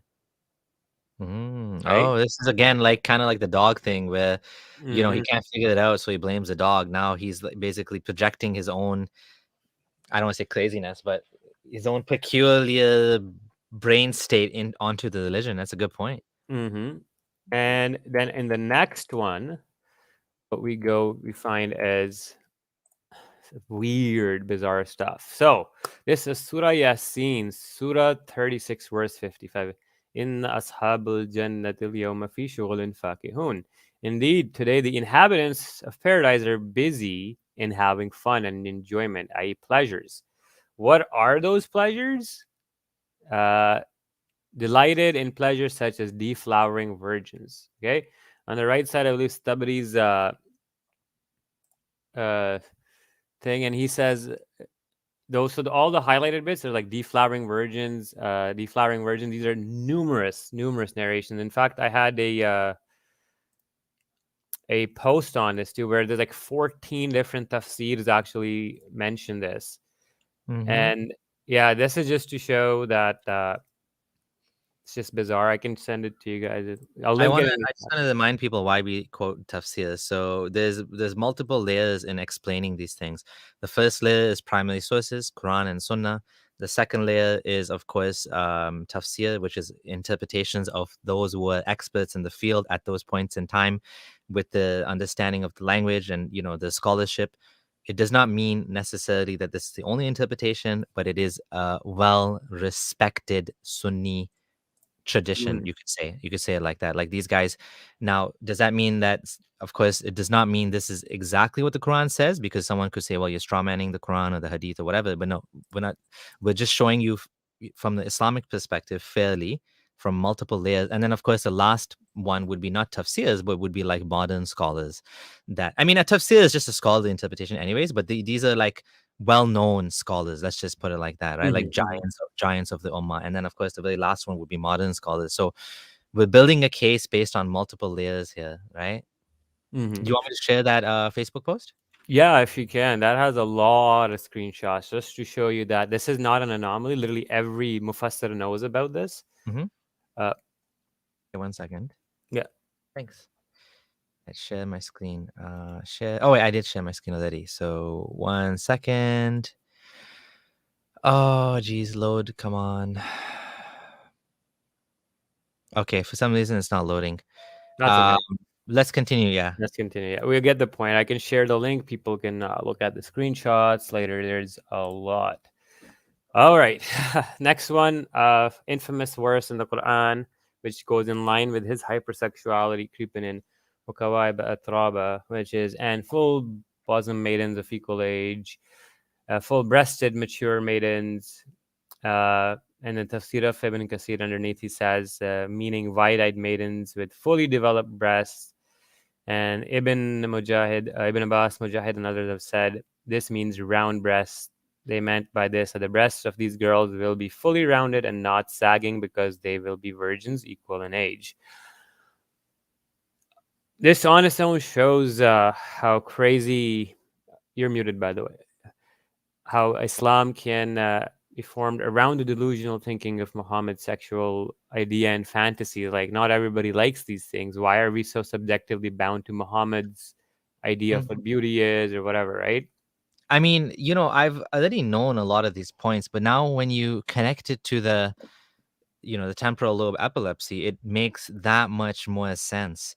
Yes, we all know, why is it that Muhammad mentions all of these things like honey and milk and gardens and couch. He's doing things according to his perspective, but now it's even more obvious because, I mean, let's just be real. Most men don't, they don't fantasize about having 72 women.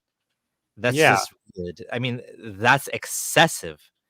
You just need, I mean, frankly speaking, one good partner. I mean, yeah, sure. There's, men are promiscuous in terms of, wanting to spread genes or whatever from a evolutionary perspective, but 72, like that's going to the, that's crazy. it's too much. It's like, what's going on there? But I mean, the Quran doesn't say 72. It doesn't say that, but yeah, it's in the traditions, and for sure the sensuality is actually something that even I'd say Christians have been criticizing, and other people of other religious traditions are. It's Alex, you Islam's just need 71. Islam's version of paradise. Everybody will tell you that the holy thing is just bizarre. Like 72 weird. wives, it's weird. Sexuality is everywhere. It's hypersexualized. It's There's hypersexual Jannah and it's very materialistic, right? Exactly. Oh, sorry, I interrupted you. You made a good point. Yeah, say it again. Hypersexual Jannah and hyper torture hell. Yeah, that's true. That's a good point. Yeah, it is very materialistic, and that's a point too. But yeah, now that you've connected it to the TLE, that's amazing.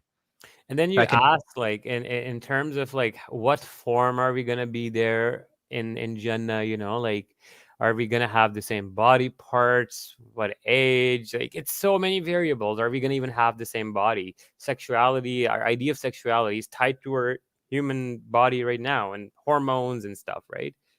So it makes sense why we are the way we are. I mean, I think this is such a powerful point that evolution explains why we have anger, why we have jealousy, why we have sadness, why we behave in a tit for tat manner, why we get jealous over our partners cheating on us, and the way that men get jealous is different from the way that women get jealous. There's different manifestations and different thinking. For example, in many cultures, women will tolerate a little bit of cheating on the side because, for whatever reason, I don't want to get into that. But the point I'm trying to make is none of this makes sense in paradise. There's no genes to pass on. There's no need for, there's no reason for God to cater the rewards for men and women to be different when that's just a manifestation of my, my physical attributes that are designed for me to continue procreation of the species. Why would none of that makes sense in paradise? Makes no sense. In fact, it seems like somebody who had no foresight or stuff, and he just created this idea of heaven.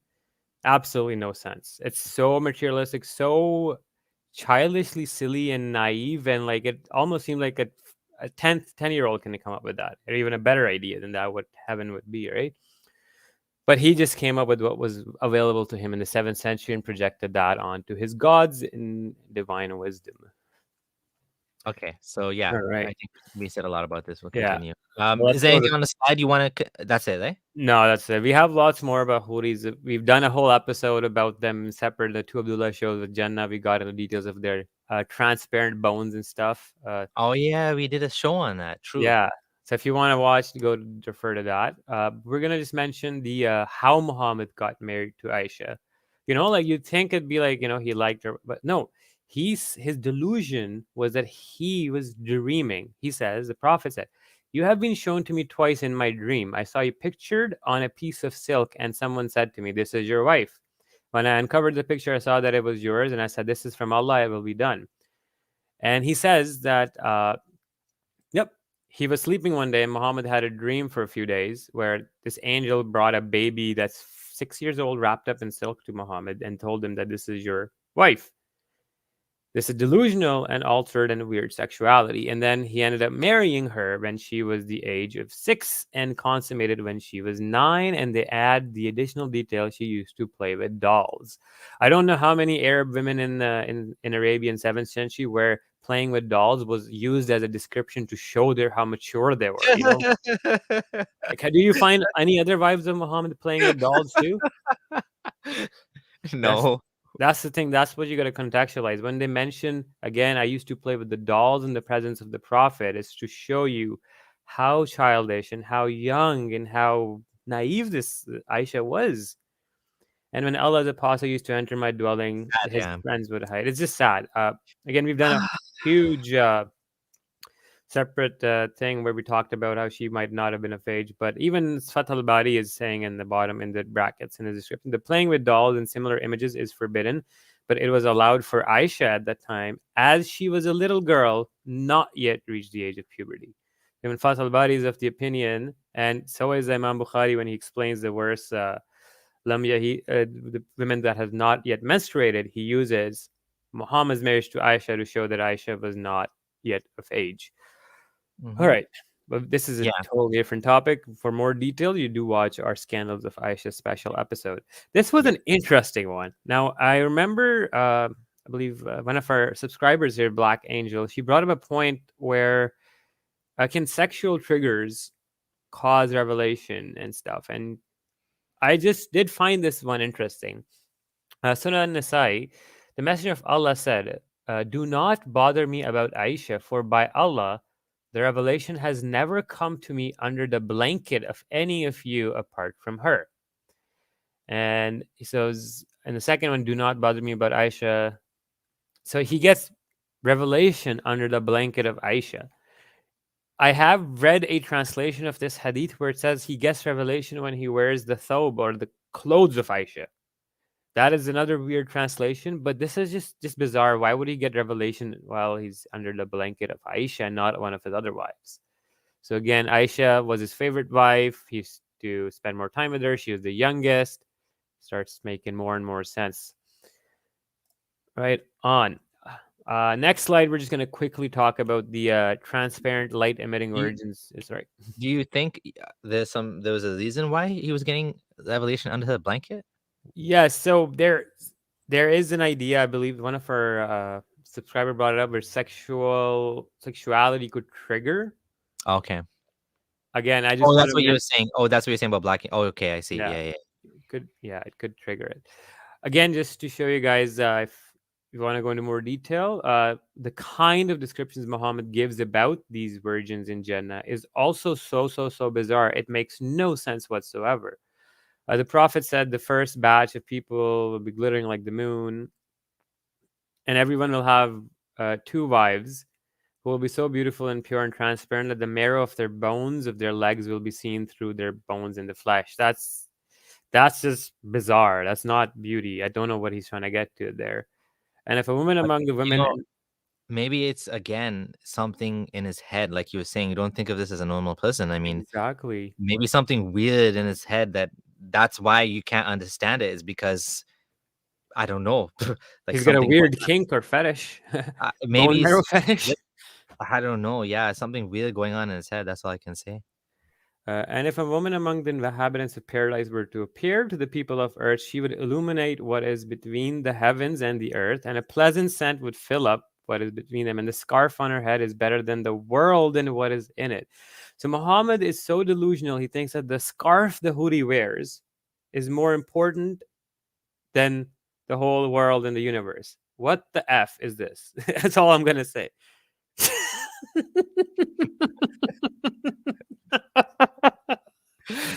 Oh, jellyfish. Gonzo's laughing at a comment by Black Angel that says jellyfish hoodies. Is it possible his eyesight, like he was seeing things? Like maybe he saw people differently or something? I don't know. I'm pretty sure he saw some. I'm sure he visited Jannah, right, with the Miraj. He saw the hoodies there, and he's describing. Okay. Next thing we get to is the affirmation that people who say that, oh, there's no 72 wives. No, there is in the books. In fact, one's graded Hassan, and then the other is Sahih by Al-Albani there. He's married to 72 wives along Hurul Ain of paradise with large dark eyes at the right one. Again, we don't need these many wives. In fact, one huri can have the power of 72 huris too, you know? Like, why do you have to have 72 of them in number? Especially because in paradise you don't get tired of anything, so why would you need variety? Exactly. It's just weird, right? Now, what's weird is coming up. Muhammad's hypersexuality was of another level. When you go to the next slide, this guy was marrying dead women. What? Right up. Yeah, there are narrations. Oh, right. Yeah. So, is it authentically reported that the Prophet will marry Maryam and Asiya?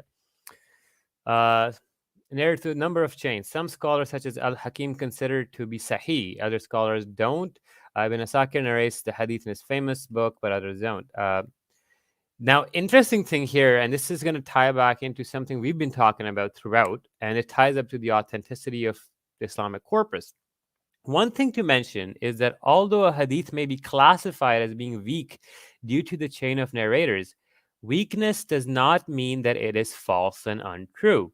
So even if we were to take the position that the hadiths are weak, that weakening of the narration does not negate that the reality of what was mentioned possibly being true.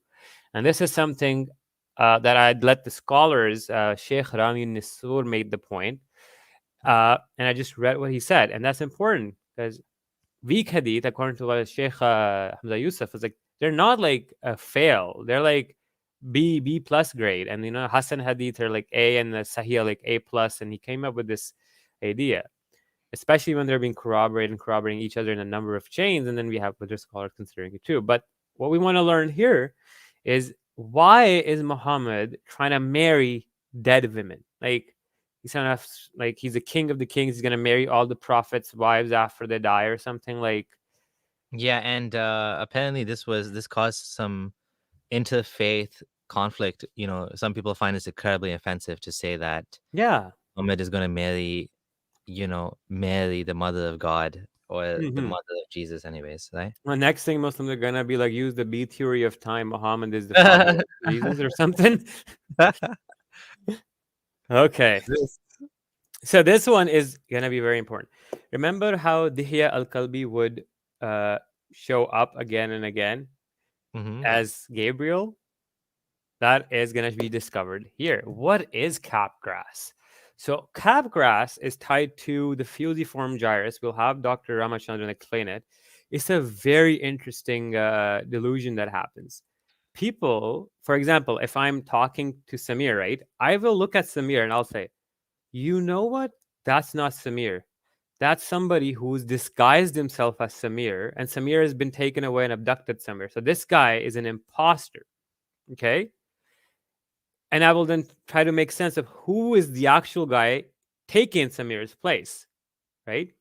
This happens when the fusiform gyrus is not connected properly to the amygdala. We'll have the expert explain it. And this pops up in epilepsy.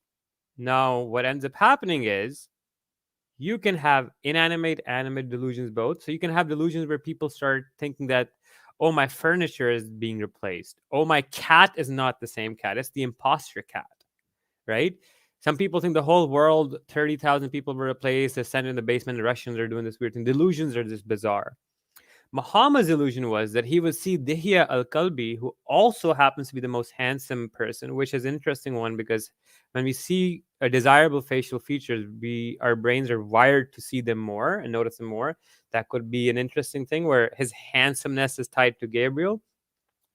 But yeah, he would see Dihya Kalbi, but then he'd be like, no, that's not Dihya Kalbi. That is Gabriel coming in the form of Dihya Kalbi. And this is a very interesting delusion that happened not once, not twice, but 3-4 times, and it's mentioned in the books. Oh, right. I want to show that. I just want to make one quick disclaimer about the hadith that we showed just from a friend in Medina there, from Medina, studied Medina. Just okay to mention it here, but Oh, oops, that's the wrong one.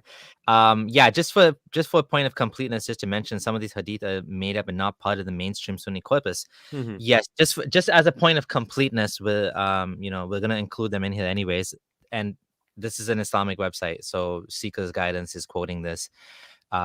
Depending on how you classify hadith, you may not consider it valid, but we're gonna include it for the point of completeness regardless. Exactly. And it shows Yeah. the ideas further. But the thing is, like, when we're mentioning these hadiths, like I said, we mentioned in the beginning that the fact that we're showing Shia hadith, the fact that we're showing Sunni hadith, it should automatically let you know that we're not bound by the Sunni or the Shia standard of narration as being just those strict standards, right? So if a Sunni scholar says that, oh, this is not part of the corpus, but then there's 5 Shia scholars saying, no, that this definitely happened, I'm still going to include it because they could have still happened, and it's still just from the Islamic corpus. So Exactly. Yeah. this is something that's important to realize, that I'm not going to be bound. Another thing I want to clarify, I'm not going to be bound by Farid's grading of hadith. I was gonna say he's gonna pick on Exactly. stuff like this and He say, is "Oh, going to pick on it, and he's going to think like he's figured it out. Point is, the scholars that I've used or shown, they're higher and above Farid. Farid is not an Islamic scholar, right? So I'm using scholarly works, their yeah, things. And again, like I'm using Shia books. He's going to pick on that for sure. But yeah, it's getting cold here in Canada. shout out to the jammies." Yeah. Yeah. Alrighty, so let's continue. Right on. Right. So, Capgras. So, what is imposter syndrome? So, just as a quick, imposter syndrome is a rare condition in which someone believes that their loved ones or others that they know have been replaced with doubles or imposters. Right? You can get this Alzheimer's, Capgras, and other things. It is also more likely in people with other brain conditions such as Parkinson's or epilepsy. Okay. One researcher estimates that people with schizophrenia and dementia make up 81% of all the cases. On the top right, it says post-ictal Capgras syndrome. Complex partial seizures of right temporal origins manifested Capgras syndrome in the post-ictal state after the seizure. Another one that says Capgras phenomenon in a case of temporal epilepsy. This reported case is a patient of temporal epilepsy who developed the classical features of Capgras phenomenon. So we now see that Capgras can indeed occur with epilepsy. Let's see what it actually is when we get the experts to explain it.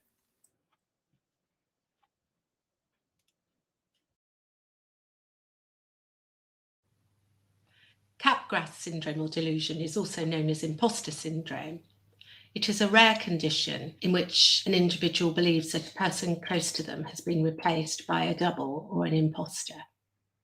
The imposter looks like them and assumes their role and behaves like them.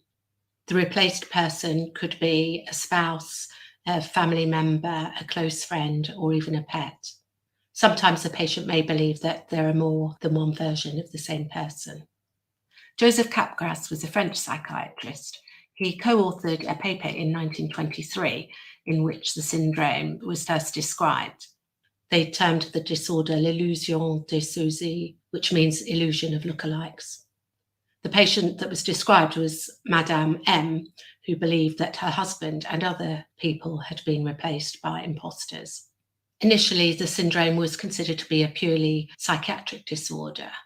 However, now it is recognized as a neurological disorder in which the delusion primarily results from organic brain lesions or degeneration. Capgras syndrome is commonly associated with Alzheimer's disease and other dementias such as Lewy body disease, schizophrenia, brain injury, rarely epilepsy, and other organic conditions. What about treatment? Treating the cause of the condition is what matters most. So, for instance, in schizophrenia, it would be antipsychotic medication and psychotherapy. In dementia, anti-dementia drugs. And in organic brain lesion surgery, if that's possible. Bye for now. All right, so we're gonna watch this. We watched a small one, and now we're gonna have a Dr. Ramachandran explain it in detail. It's a 7-minute video. Gives us a little break to absorb the material. Question for you before we jump into this. Just so people know what they're watching for. How does this give us a sneak peek? How is this relevant?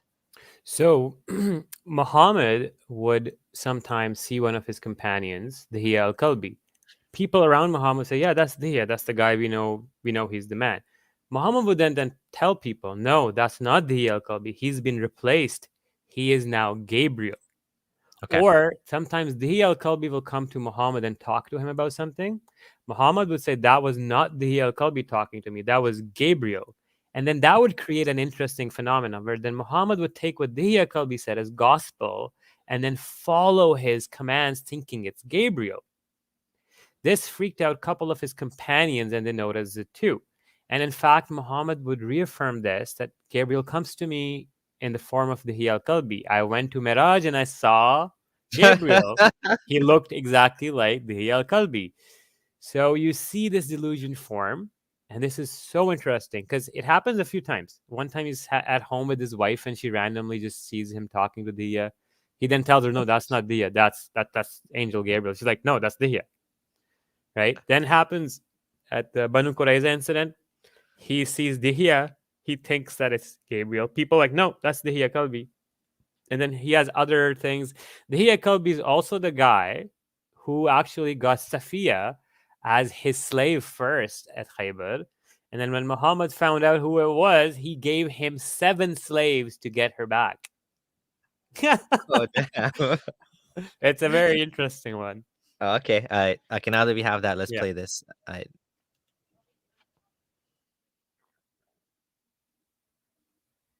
You can blow it up. There's one extraordinary syndrome called Capgras syndrome, which is so rare that even most neurologists have not heard of it.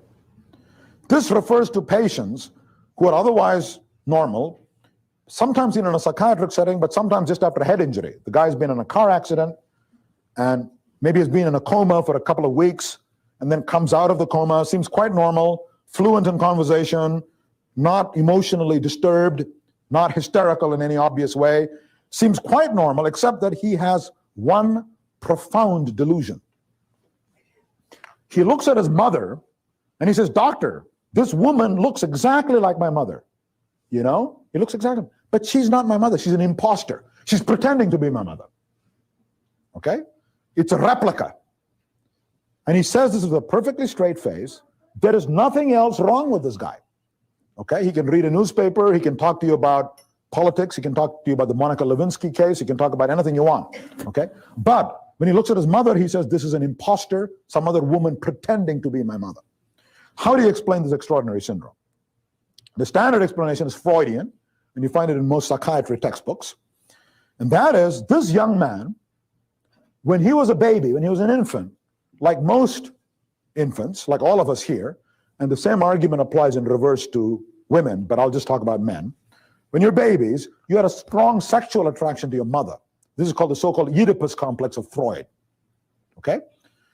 I'm not saying I believe this, but I'm saying this is the standard view, okay? Then you grow up, and then you repress these forbidden sexual urges. Thank God, otherwise all of us would be sexually aroused by your mother, okay? And then along comes a blow to the head, bang, and these repressed sexual urges come flaming to the surface. And then you say, my God, if this is my mother, why am I feeling sexually aroused when I see her? Okay, she must be some other strange woman, maybe it's pheromones, who knows what it is. This is the standard explanation, and it's a very ingenious explanation, as indeed most Freudian explanations are, okay? But it doesn't work, because I've seen patients with Capgras syndrome who have the same delusion, not about their mother, but about their pet poodle, about their dog. Now you think about it, how does the Freudian explanation work here, okay? You can start talking about the inherent bestiality in all human beings, or something like that, but it simply doesn't work. And then I thought maybe there's a simpler explanation for this syndrome, namely, we know that in the temporal lobes there's an area called infratemporal cortex, which is concerned with just processing faces, recognizing faces. When that's damaged, you get prosopagnosia, you can no longer recognize people's faces. But when you look at any object in the world, it's processed there, and then it gets sent to the amygdala and to the limbic system, which are the emotional centers of the brain. So you're emotionally aroused by what you're looking at. If it's a slide projector, obviously you're not emotionally aroused. If it's a light there, you're not aroused. But if you look at a mother, you say, wow, it's my mom. You know, there is this warm glow or this terror, as the case may be, okay? When you look at your mother. When you look at somebody else who you've never seen before, there is no emotional arousal.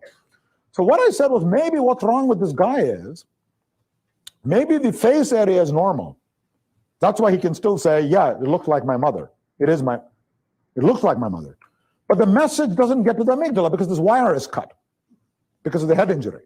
So he looks at his mother and he says, if it's my mom, why don't I feel anything? There's something weird here. It must be some other strange woman. That's the only explanation that makes sense to him, given this disconnection I'm talking about. Now, how do you test this? Well, you can test it very easily by using what we call a galvanic skin response.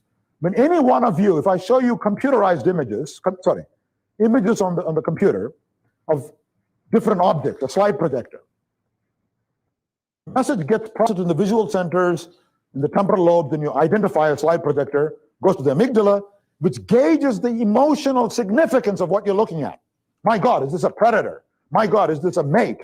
Is this my mom? Or is it just a slide projector? I can ignore it, okay? The amygdala does that, and then it cascades into the rest of the limbic system, into the hypothalamic nuclei, down the autonomic nervous system, okay? Down the autonomic nervous system.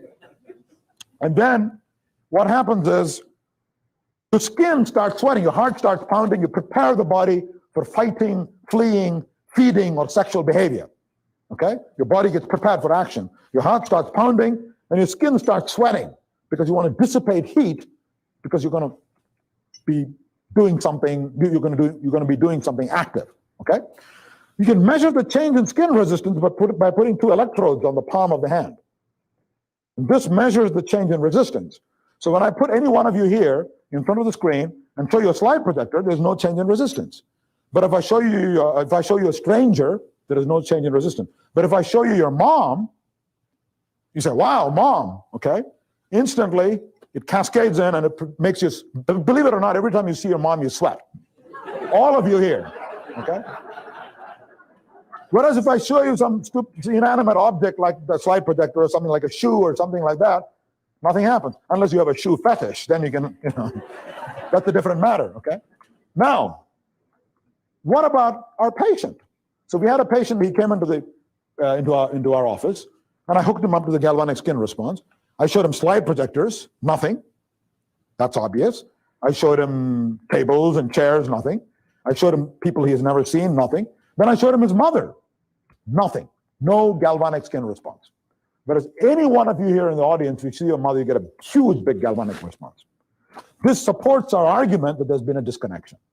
The reason I'm telling you about this syndrome is it's a striking example of cognitive neuroscience, the power of this whole new approach to neuroscience, to the brain, and that is you can take a completely bizarre, seemingly incomprehensible neurological syndrome. Seems almost like the guy is nuts. Seems like a psychiatric syndrome. The guy is saying his mother is an imposter. And then say, no, the Freudian explanation is wrong. There's a specific disconnection here between the amygdala, the emotional centers in the brain, and the visual centers in the brain. That's what explains his curious predicament. And then you can spend 1 hour doing an experiment and show that that's what's gone wrong in his brain. All right. So that was very, very interesting. So now we learned that the idea that you can see somebody and then take, no, it's not actually them, it's somebody else taking their spot and they're just disguised in a nice way, is understood and known phenomena. It's called Capgras syndrome or imposter syndrome. You can have either one person, one relative being replaced. You can have multitude of people. You can also have inanimate objects. So some people might have the delusion that my furniture is being replaced. This is not the same table, right? Or this for the pets too, like he said. Now this is very interesting. It's given us a good idea of what to look at. We have some more cases in the next slide I want to show. So this is just another patient case. She believes that her sons replaced her possessions and furniture. Replacement of inanimate objects was considered as a rare variant of Capgras in recent years. The patient's history is discussed from different points of view. But yeah, this is also another interesting one where the person has epilepsy and they're getting Capgras, okay? And we've already seen that the doctor has mentioned that this can occur with epilepsy, especially in a post-ictal state. Now let's see, how did it affect Mohammed? Sorry, my screen wasn't the presentation's gone weird. Give me a second. Trying Okay. We to. are at 324. Okay, window. Okay, got it. Perfect. So, Dahiya Kalbi was Gabriel, Muhammad's capgrass. In Sahih al-Bukhari, on the left side, we see, I was informed that Gabriel came to the Prophet while Salama was with him. Gabriel started talking to the Prophet, and the Prophet asked Salama, who is this? She replied, he is Dihiya al-Kalbi. When Gabriel had left, Salama said, by Allah, I did not take him for anybody other than Dihiya, till I heard the sermon of the Prophet where he informed about the news of Gabriel. In the right side, it's the same thing. Salama began to talk with him. He then stood up, whereupon Allah's messenger said to Salama, who was he and what did he say? She said he was Dihiya. And by Allah, I did not deem it was anybody else in Dihiya until I heard the Prophet the next day in the sermon. But we clearly see there's a person next to Muhammad who's like, no, that is Dihiya al-Kalbi. That is not an angel. Muhammad's like, no, that guy is an angel. That is not the real Dihiya al-Kalbi. Now tell me what is more likely. Is the angel coming in the form of Dihiya al-Kalbi, or Dihiya al-Kalbi is actually there and Muhammad is misperceiving that he's an angel because of the capgrass? In next, It's interesting too that he's asking Salama, who is this? yeah, as if He he's doesn't know who it is. confused, right? Yeah. The next slide, what we want to know and we want to affirm from Islam Web Fatwa was we learned that Gabriel frequently appeared in the form of Dihiya al-Kalbi. The question is interesting. Can angels be photographed? I love that. Can they have a shape similar to humans? In the shape of the known companion of the Prophet, Dihiya al-Kalbi. It is narrated in Bukhari and Muslim, Salama, and he talks about that as well. Gabriel the shapeshifter reptilian. Now, once we've affirmed that he would frequently visit him, now we're going to get to a specific incident.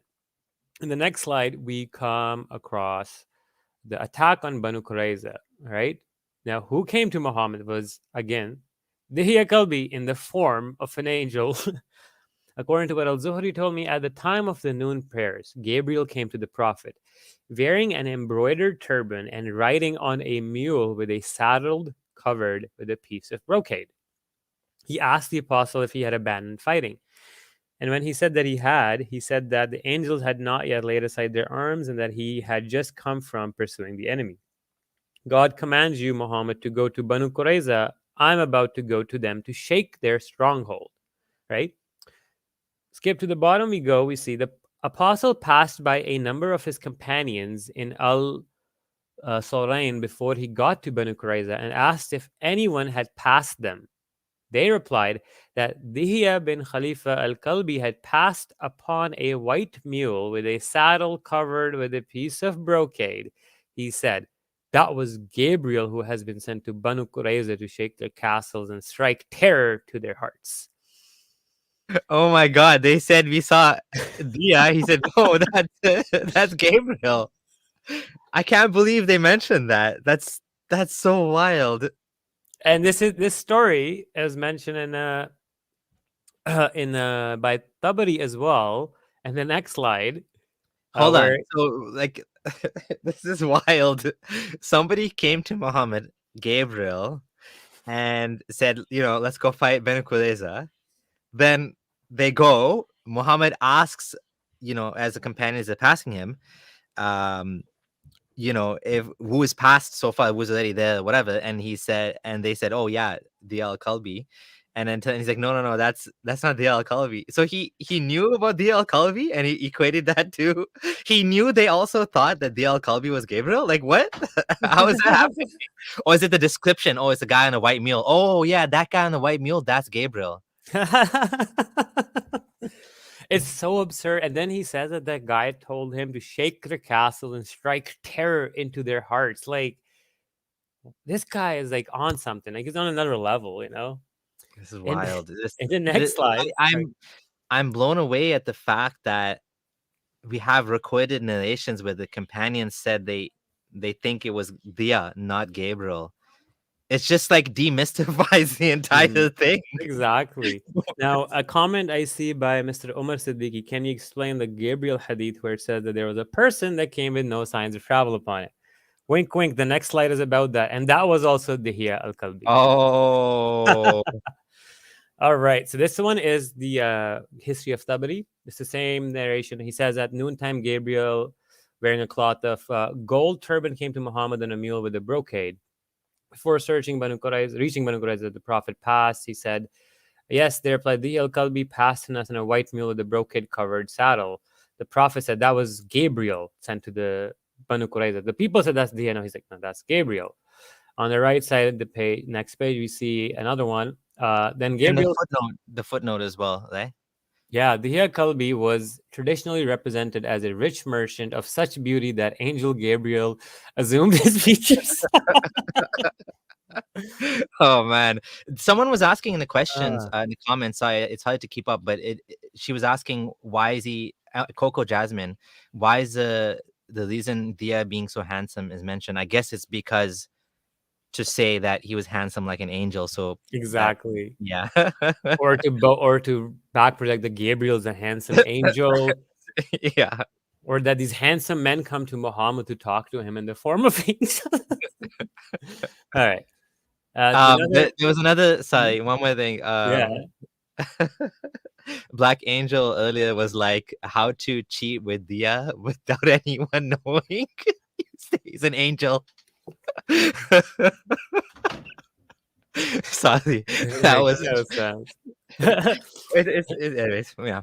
Okay. On the third page here, we see then Gabriel came to him and said, "Have you laid down your arms? By God, the angels have not yet laid down their arms. Go out to them and fight." So one thing we need to learn that here we come into contradiction.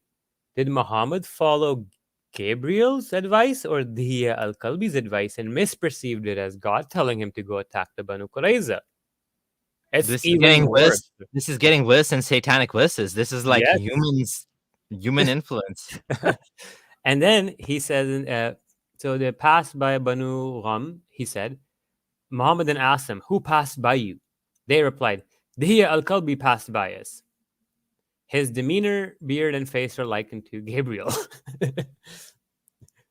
Now, the next slide is the biggest Muslims' crutch argument, that this guy came with no signs of travel upon him, and like, who was it? They didn't know, and they thought it was Gabriel, and they used this as evidence, as some sort of some proof. So we're going to go to the next slide, 328. We're going to see what we have here. So this is the infamous Gabriel hadith. Here, our pictures are hiding the bottom part of the hadith. Can you move those, Samir? I'm sorry? Can you move the picture? Our faces. Oh, yeah. Sure, sorry, yeah. All right. So on the left side, we have the Gabriel hadith, right? So a man came along who was the most handsome, good-smelling of all people. It was as if he had no dirt ever touched his garment. He came near the edge of the rug and greeted him. Then he has this whole long conversation with Muhammad, right? And after that, at the end, Muhammad tells us, then he said, "No, by the one who sent Muhammad with the truth, with guidance and glad tidings, I did not know him more than any man among you." That was Jibreel, who came down in the form of Dihya al-Kalbi. The infamous hadith where this person comes down and he's talking, it's Dihya al-Kalbi. That's it. Is Muhammad confused and telling people, "No, that's an angel"? No, it's Dihya al-Kalbi. People did not see an angel. And also, funnily enough, that it's always, when they do see an angel, they never see him in the form that Muhammad sees him in, his wings and shit. They always see a man that might be misperceived as an angel. So again, this is a big smackdown where the hadith itself clearly says that no, that guy was just straight up Dihya al-Kalbi and Muhammad thought it's Gabriel. The right side, Jami' Tirmidhi, I saw Jibreel, and the closest of the people in resemblance to him from those I have seen is Dihya al-Kalbi. And this is Muhammad talking about when he went to heaven and he saw all the prophets. He then met Dihya al-Kalbi there too, or Gabriel, whoever you want to call that. I've read this and only now it's clicking in, like, man, this is so bad for the Islamic narrative. It would have been better for them to just say, it would have been better for them to just not put that part about he looked like Dihya al-Kalbi. He looked like Dihya al-Kalbi. I thought that was Dihya al-Kalbi. It's like it's such a simple explanation for, that kind of demystifies the entire thing. This is terrible. This is like slam dunk. Oh man. And that's what brings us back to, right? Like Muhammad's was delusional, but these aspects were preserved 14 centuries ago, not knowingly. Like people would not have known about capgrass, but they still somehow managed to preserve it. And only now we realize what it actually is. So that alone alludes to me that whatever was happening, these symptoms are too peculiarly precise in line with modern neurology that they could not have been faked by 7th century Bedouins. That's what I'm getting to, right? But yeah, now we are at slide number 328. The next section is about his delusions and his mirage and stuff. We can do some of the slides right now because there are some very interesting tidbits. We probably won't be finishing this section because it's pretty long. But yeah, we'll try to. This section ends at slide 357. So let's see if we can get through it, and then we will conclude for the day. Right on. This is going to be a 4 or 5 minute video from an Islamic scholar that will explain what the hell Muhammad saw at the night journey, right? And then there's a special Dr. Yasser Qadi clip coming up with mushrooms and trees and drugs. So we're going to watch that too. All right, let's get to it.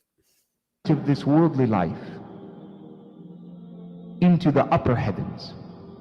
Glorified is Allah. In full control is Allah,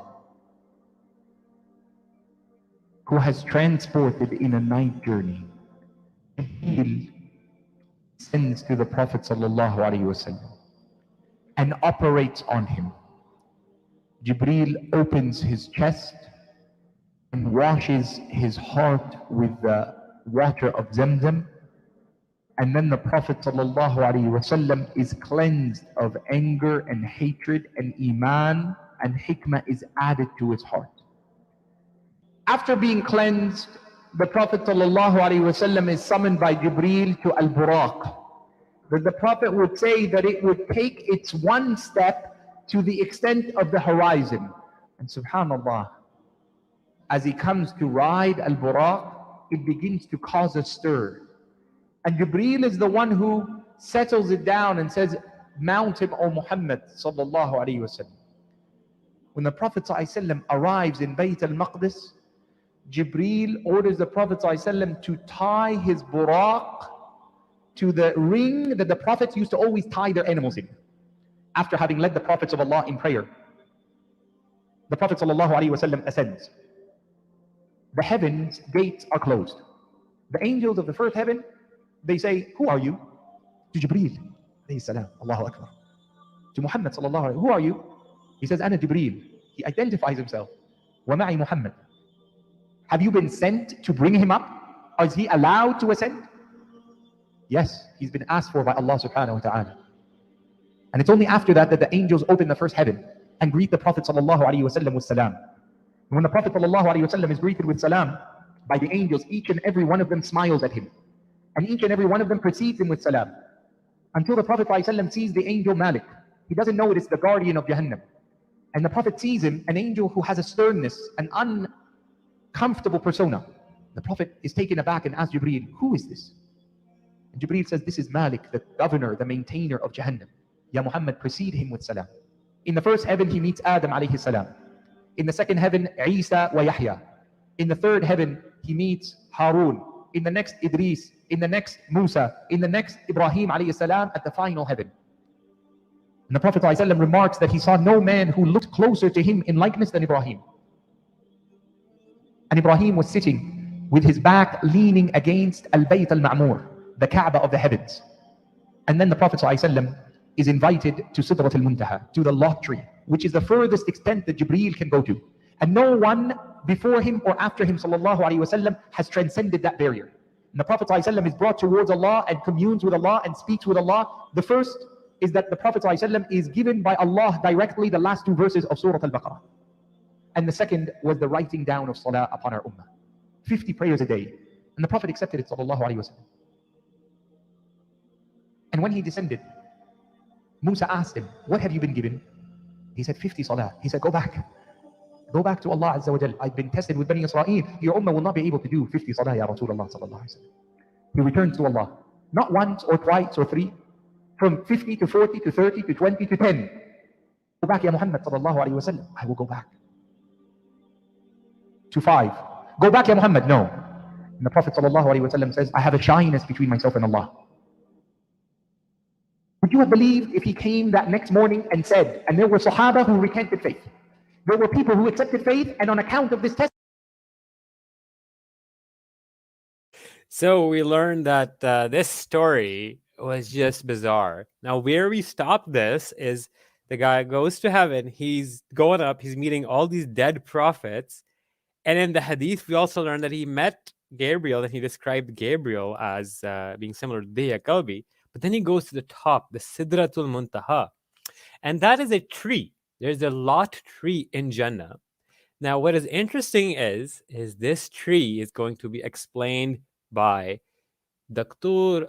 Al-Sheikh Al-Islam Yasser Al-Qadi in the next slide, because you will be shocked that this tree is literally sounding like a psychedelic trip on shrooms or hallucinogens that we even have people, my friends have experienced this. Colorful trees will come out. We're going to watch that video and it's going to be a blast. Let's go to the next slide. If Any you questions? have any sort of,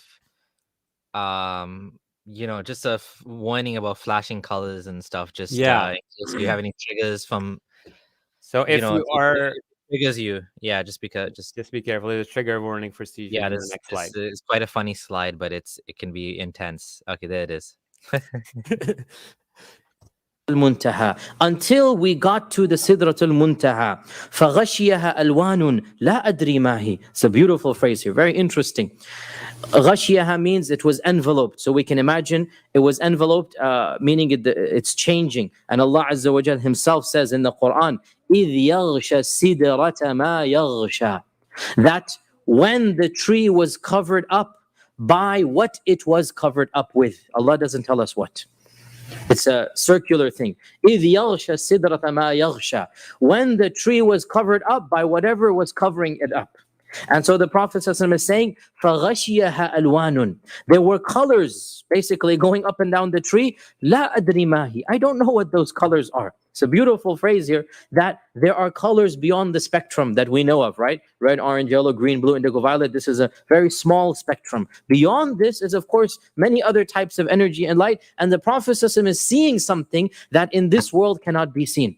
Because in this world, this is the spectrum of the colors. So he is definitely in another zone, another dimension, whatever you want to call it. He is witnessing colors coming from this tree. He said, I don't know how to explain these colors to you. And I find this phrase very fascinating because it actually fits in very well with whatever we know of science. Not that we want to scientifically interpret it, but you get my point, that he is saying something so simple for the observer, the casual observer, but there's a deep and profound truth to this, and that is that he is seeing something completely different dimension, different world, that he is seeing energy and light coming to him from a completely, he doesn't know how to describe this color. Now, what is the Sidrat al-Muntaha? We have very little information about the Sidrat al-Muntaha. All that we know, this is the last thing that the Prophet ﷺ saw before he went above to meet Allah subhanahu wa ta'ala. This is the final. And we know that everything that rises up from earth stops at Sidrat al-Muntaha. Allah says in many verses that Allah raises things up. Give me an example. What does Allah say He raises things up? The souls. Okay, what else? No. This is rafa'a to this. No. Raises it up. Prayers, du'as. وَالْعَمَلُ الصَّالِحُ يَرْفَعُهُ. Right? Good deeds, right? Kalima tayyib, all of these things, Allah raises it up. So we learn from one hadith that in Sahih Muslim, Abdullah ibn Mas'ud said that the Prophet ﷺ said, then when I went on the Isra, I stopped at the Sidratul Muntaha, and he said, وَهِيَ فِي السَّمَاءِ السَّادِسَةِ, it is in the sixth heavens. إِلَيْهَا يَنْتَهِ مَا يُعْرَجُ بِهِ مِنَ الْأَرْضِ. At the Sidratul Muntaha, everything that ascends up from the earth stops there. فَيُقْبَضُ مِنْهَا, and it is basically absorbed by the Sidrat al-Muntaha. وَإِلَيْهَا يَنْتَهِ مَا يُهْبَطُ مِنْ فَوْقِهَا. And from it descends down everything that is coming to this earth, and it emerges from it. So Allah's rahmah and the rain and anything that Allah wants to send down, the origination, where does it begin from? Sidrat al-Muntaha. Right? So everything that is raised up goes to the Sidrat al-Muntaha. Everything that comes down starts from the Sidrat al-Muntaha. And the Prophet ﷺ said, إِذْ يَغْشَى السِّدْرَةَ مَا يَغْشَى, that when the tree was enveloped by what it was enveloped by, the Prophet ﷺ said, فَرَاشٌ مِّن ذَهَبٍ, butterflies made out of gold. So one of the things that is surrounding the tree are beautiful butterflies with exotic colors made out of gold. So this is of the things that is surrounding the tree, and there are other things as well that we don't know, because Allah has said, إِذْ يَغْشَى السِّدْرَةَ مَا يَغْشَى, that when the tree was enveloped by what it was enveloped by, مَا زَاغَ الْبَصَرُ وَمَا طَغَى, the eyes of the Prophet ﷺ did not move beyond that, nor did they go astray, meaning he absorbed this beautiful sight. Right? Then Allah says, لَقَدْ رَأَى مِنْ آيَاتِ رَبِّهِ الْكُبْرَى. Looking at this tree, Allah says, he has seen of the ayat al-kubra. And if Allah is saying this is a major ayah, then what is bigger than this, right?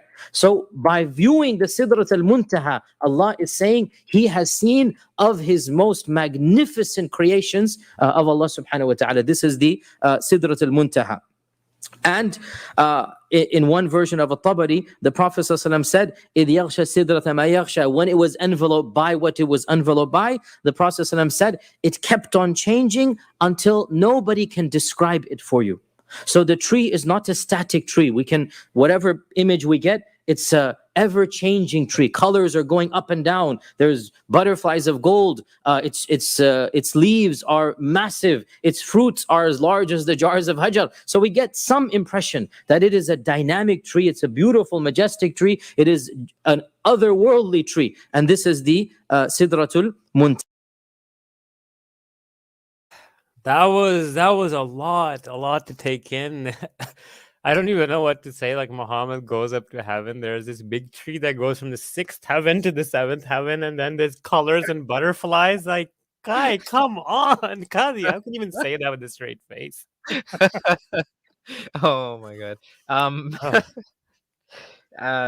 Like, yeah, you're right that this does seem to match an LSD trip. Not that I've done LSD, but from what I've heard, it's very colorful, very visual, very dramatic.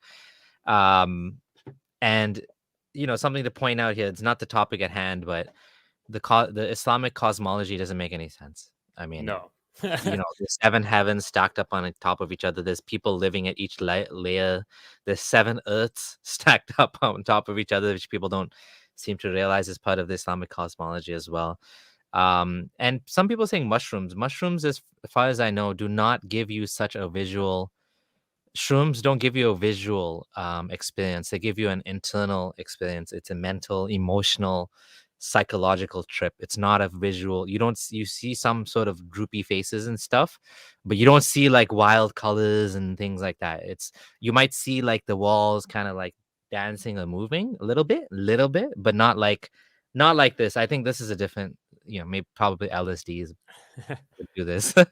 I have heard from one of my friends where he would see the in fall, like if you go out, the colors of the tree. So when the leaves move in the wind, if you're on shrooms, the colors kind of go with flow, like they fly with the wind into the wind. So when Kadi was talking about the colors were like going around the tree and shit, I was like, okay, go. Golden butterfly rainbow tree. Yeah.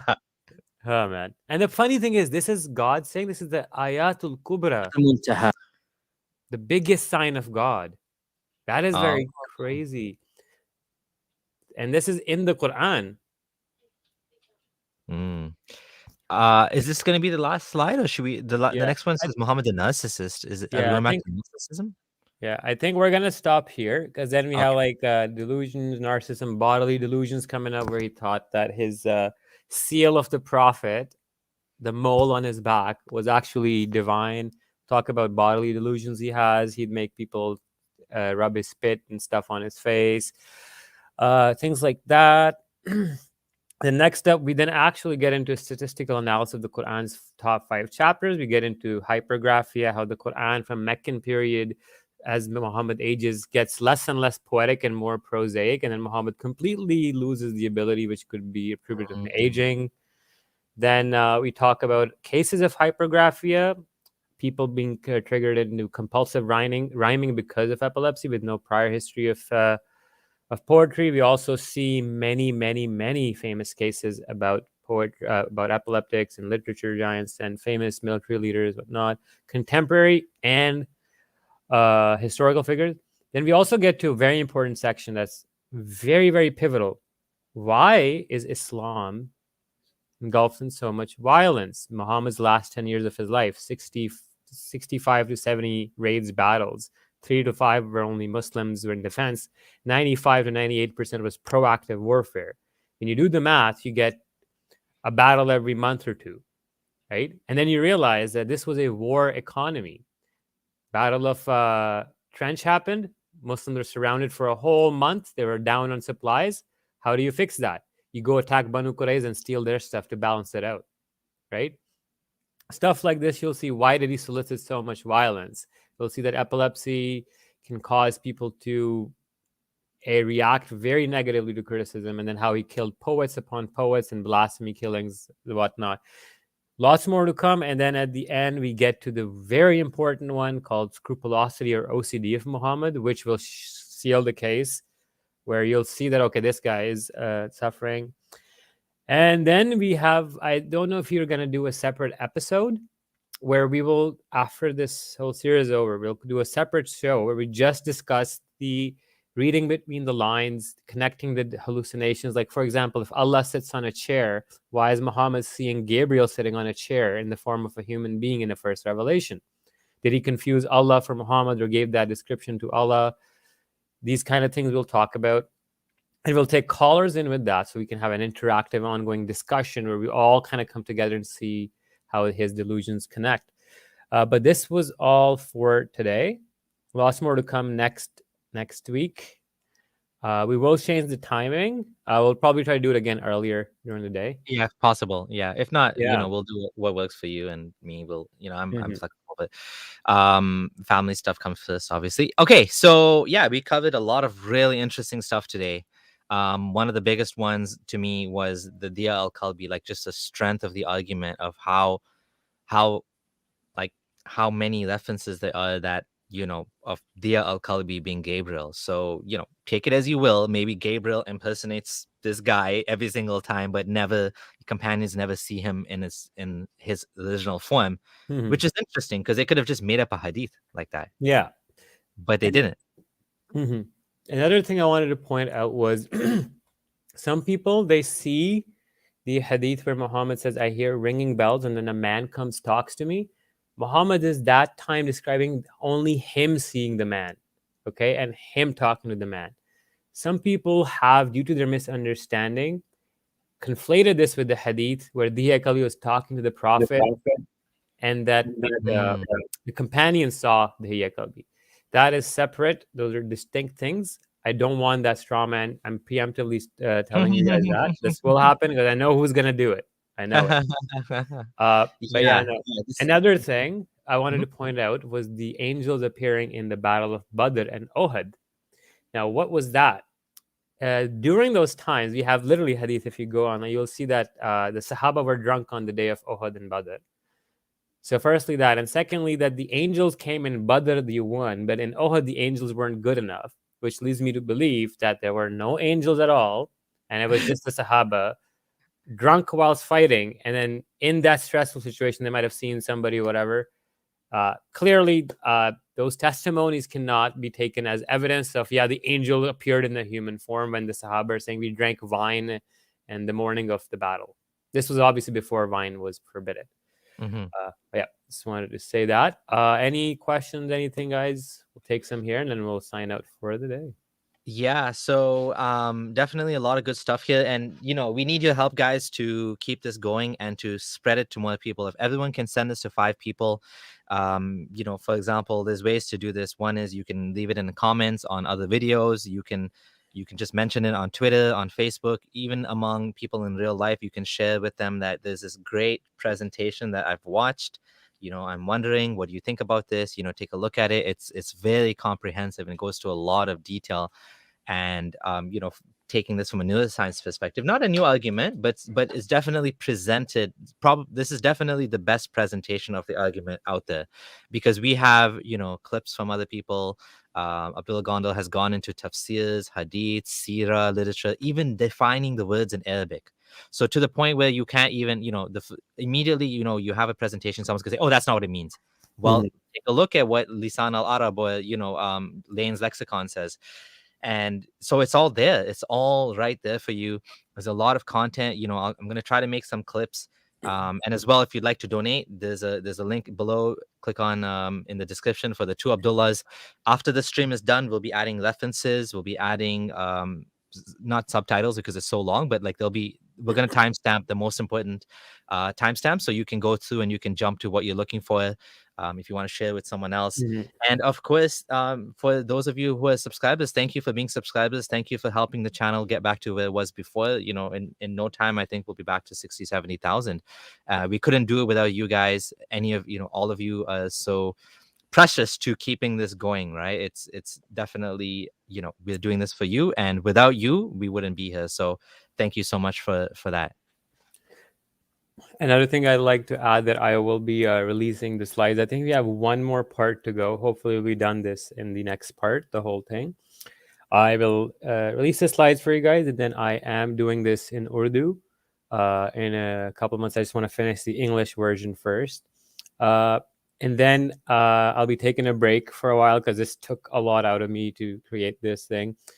And I'm going to work on condensing it, like you guys said, that nobody's gonna want to watch 20 hours of me sitting and talking. So we're gonna try to condense all of this. We can take like maybe top 3 hadiths of each aspect or symptom and condense it into either a mini video series or a documentary. We'll see about that. But yeah, I will definitely be releasing the slides. Additionally, I'm releasing Dr. Dede Kurkut's half of his book, the relevant parts that I've scanned, like 60 pages or so. And then also be releasing the PDF of Dr. Abbas Sadeghian's book. I didn't feature his book in the presentation because he's on video talking. And most of the points from Dede Kurkut and Abbas Sadeghian kind of overlap, so I didn't even want to make it redundant. We can read both. Another disclaimer was that so these two experts, they wrote their stuff independently and converged on the same conclusion. The one thing is, like, they are obviously gonna slightly not agree with each other. Another thing is that Dr. Abbas and Dr. Dede Kurkut even did their in-depth research, because they're not of less than Islamic scholarly background. They were only doing a very kind of like tip of the iceberg scan of the corpus of the hadith, and they didn't even know the full depth of it. And so I was able to dive more into depth. So if anything, you can add to their arguments or their books using my video. But there's a lot more things you'll find in the videos that you might not find in their books, because again, I've included multiple different sources as well. But yeah, that is all from my side, guys. Again, we will see you in the next one. I will try to get Brother Rashid to maybe join us. We might have like a special reaction panel. We might try to get Dr. Abbas Sadeghian to possibly come join us live. He's still actually a practicing clinical neuropsychologist. I don't want to say where he is, but you can find him. I'm gonna get him involved, see if he can. I still don't know who the actual guy is who wrote Dr. Dede Kurkut's book, as in like it's a pen name. I know he's a neurologist. I just gotta find. I have a little bit of a hint.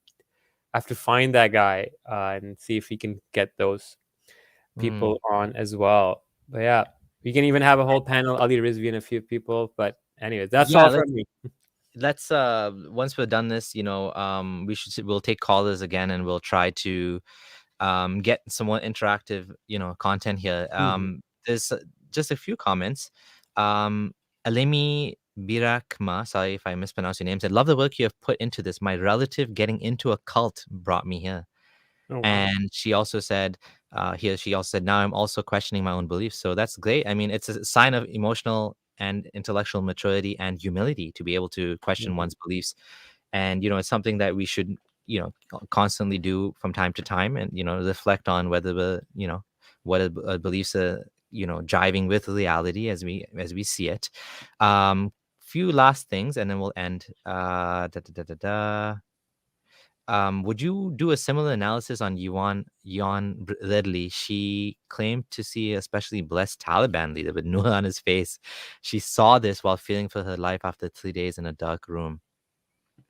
I don't know her case exactly, but this could be a bunch of things. It could be Stockholm, just right? like this, yeah, Stockholm syndrome. Like she's fearing for her life, so her brain's gonna try to see the captor in a Protection, positive yeah. way to ensure survival. A neuron on his face could just be because she was in a dark room, so she's more sensitive to light. It's not actually that he has neuron on his face. Yeah, I don't know. I might look into it. I'll see. There is other people saying do it for all the other biblical prophets, and I don't think it's possible because we don't know enough in detail about their lives to be able to make a certain idea of what was going on with them. But with Muhammad's case, we know in fact quite a bit. But yeah, let's see if we can do some other projects like that. Yeah. All right. And that's it. We're going to end on that. Leo J says, great long live show. You two, Abdullah's input, some great wisdom. So thank you. Thank you, Leo. Thank you, everyone. And we will see you next week. Until then, bye for now. Science Hafiz.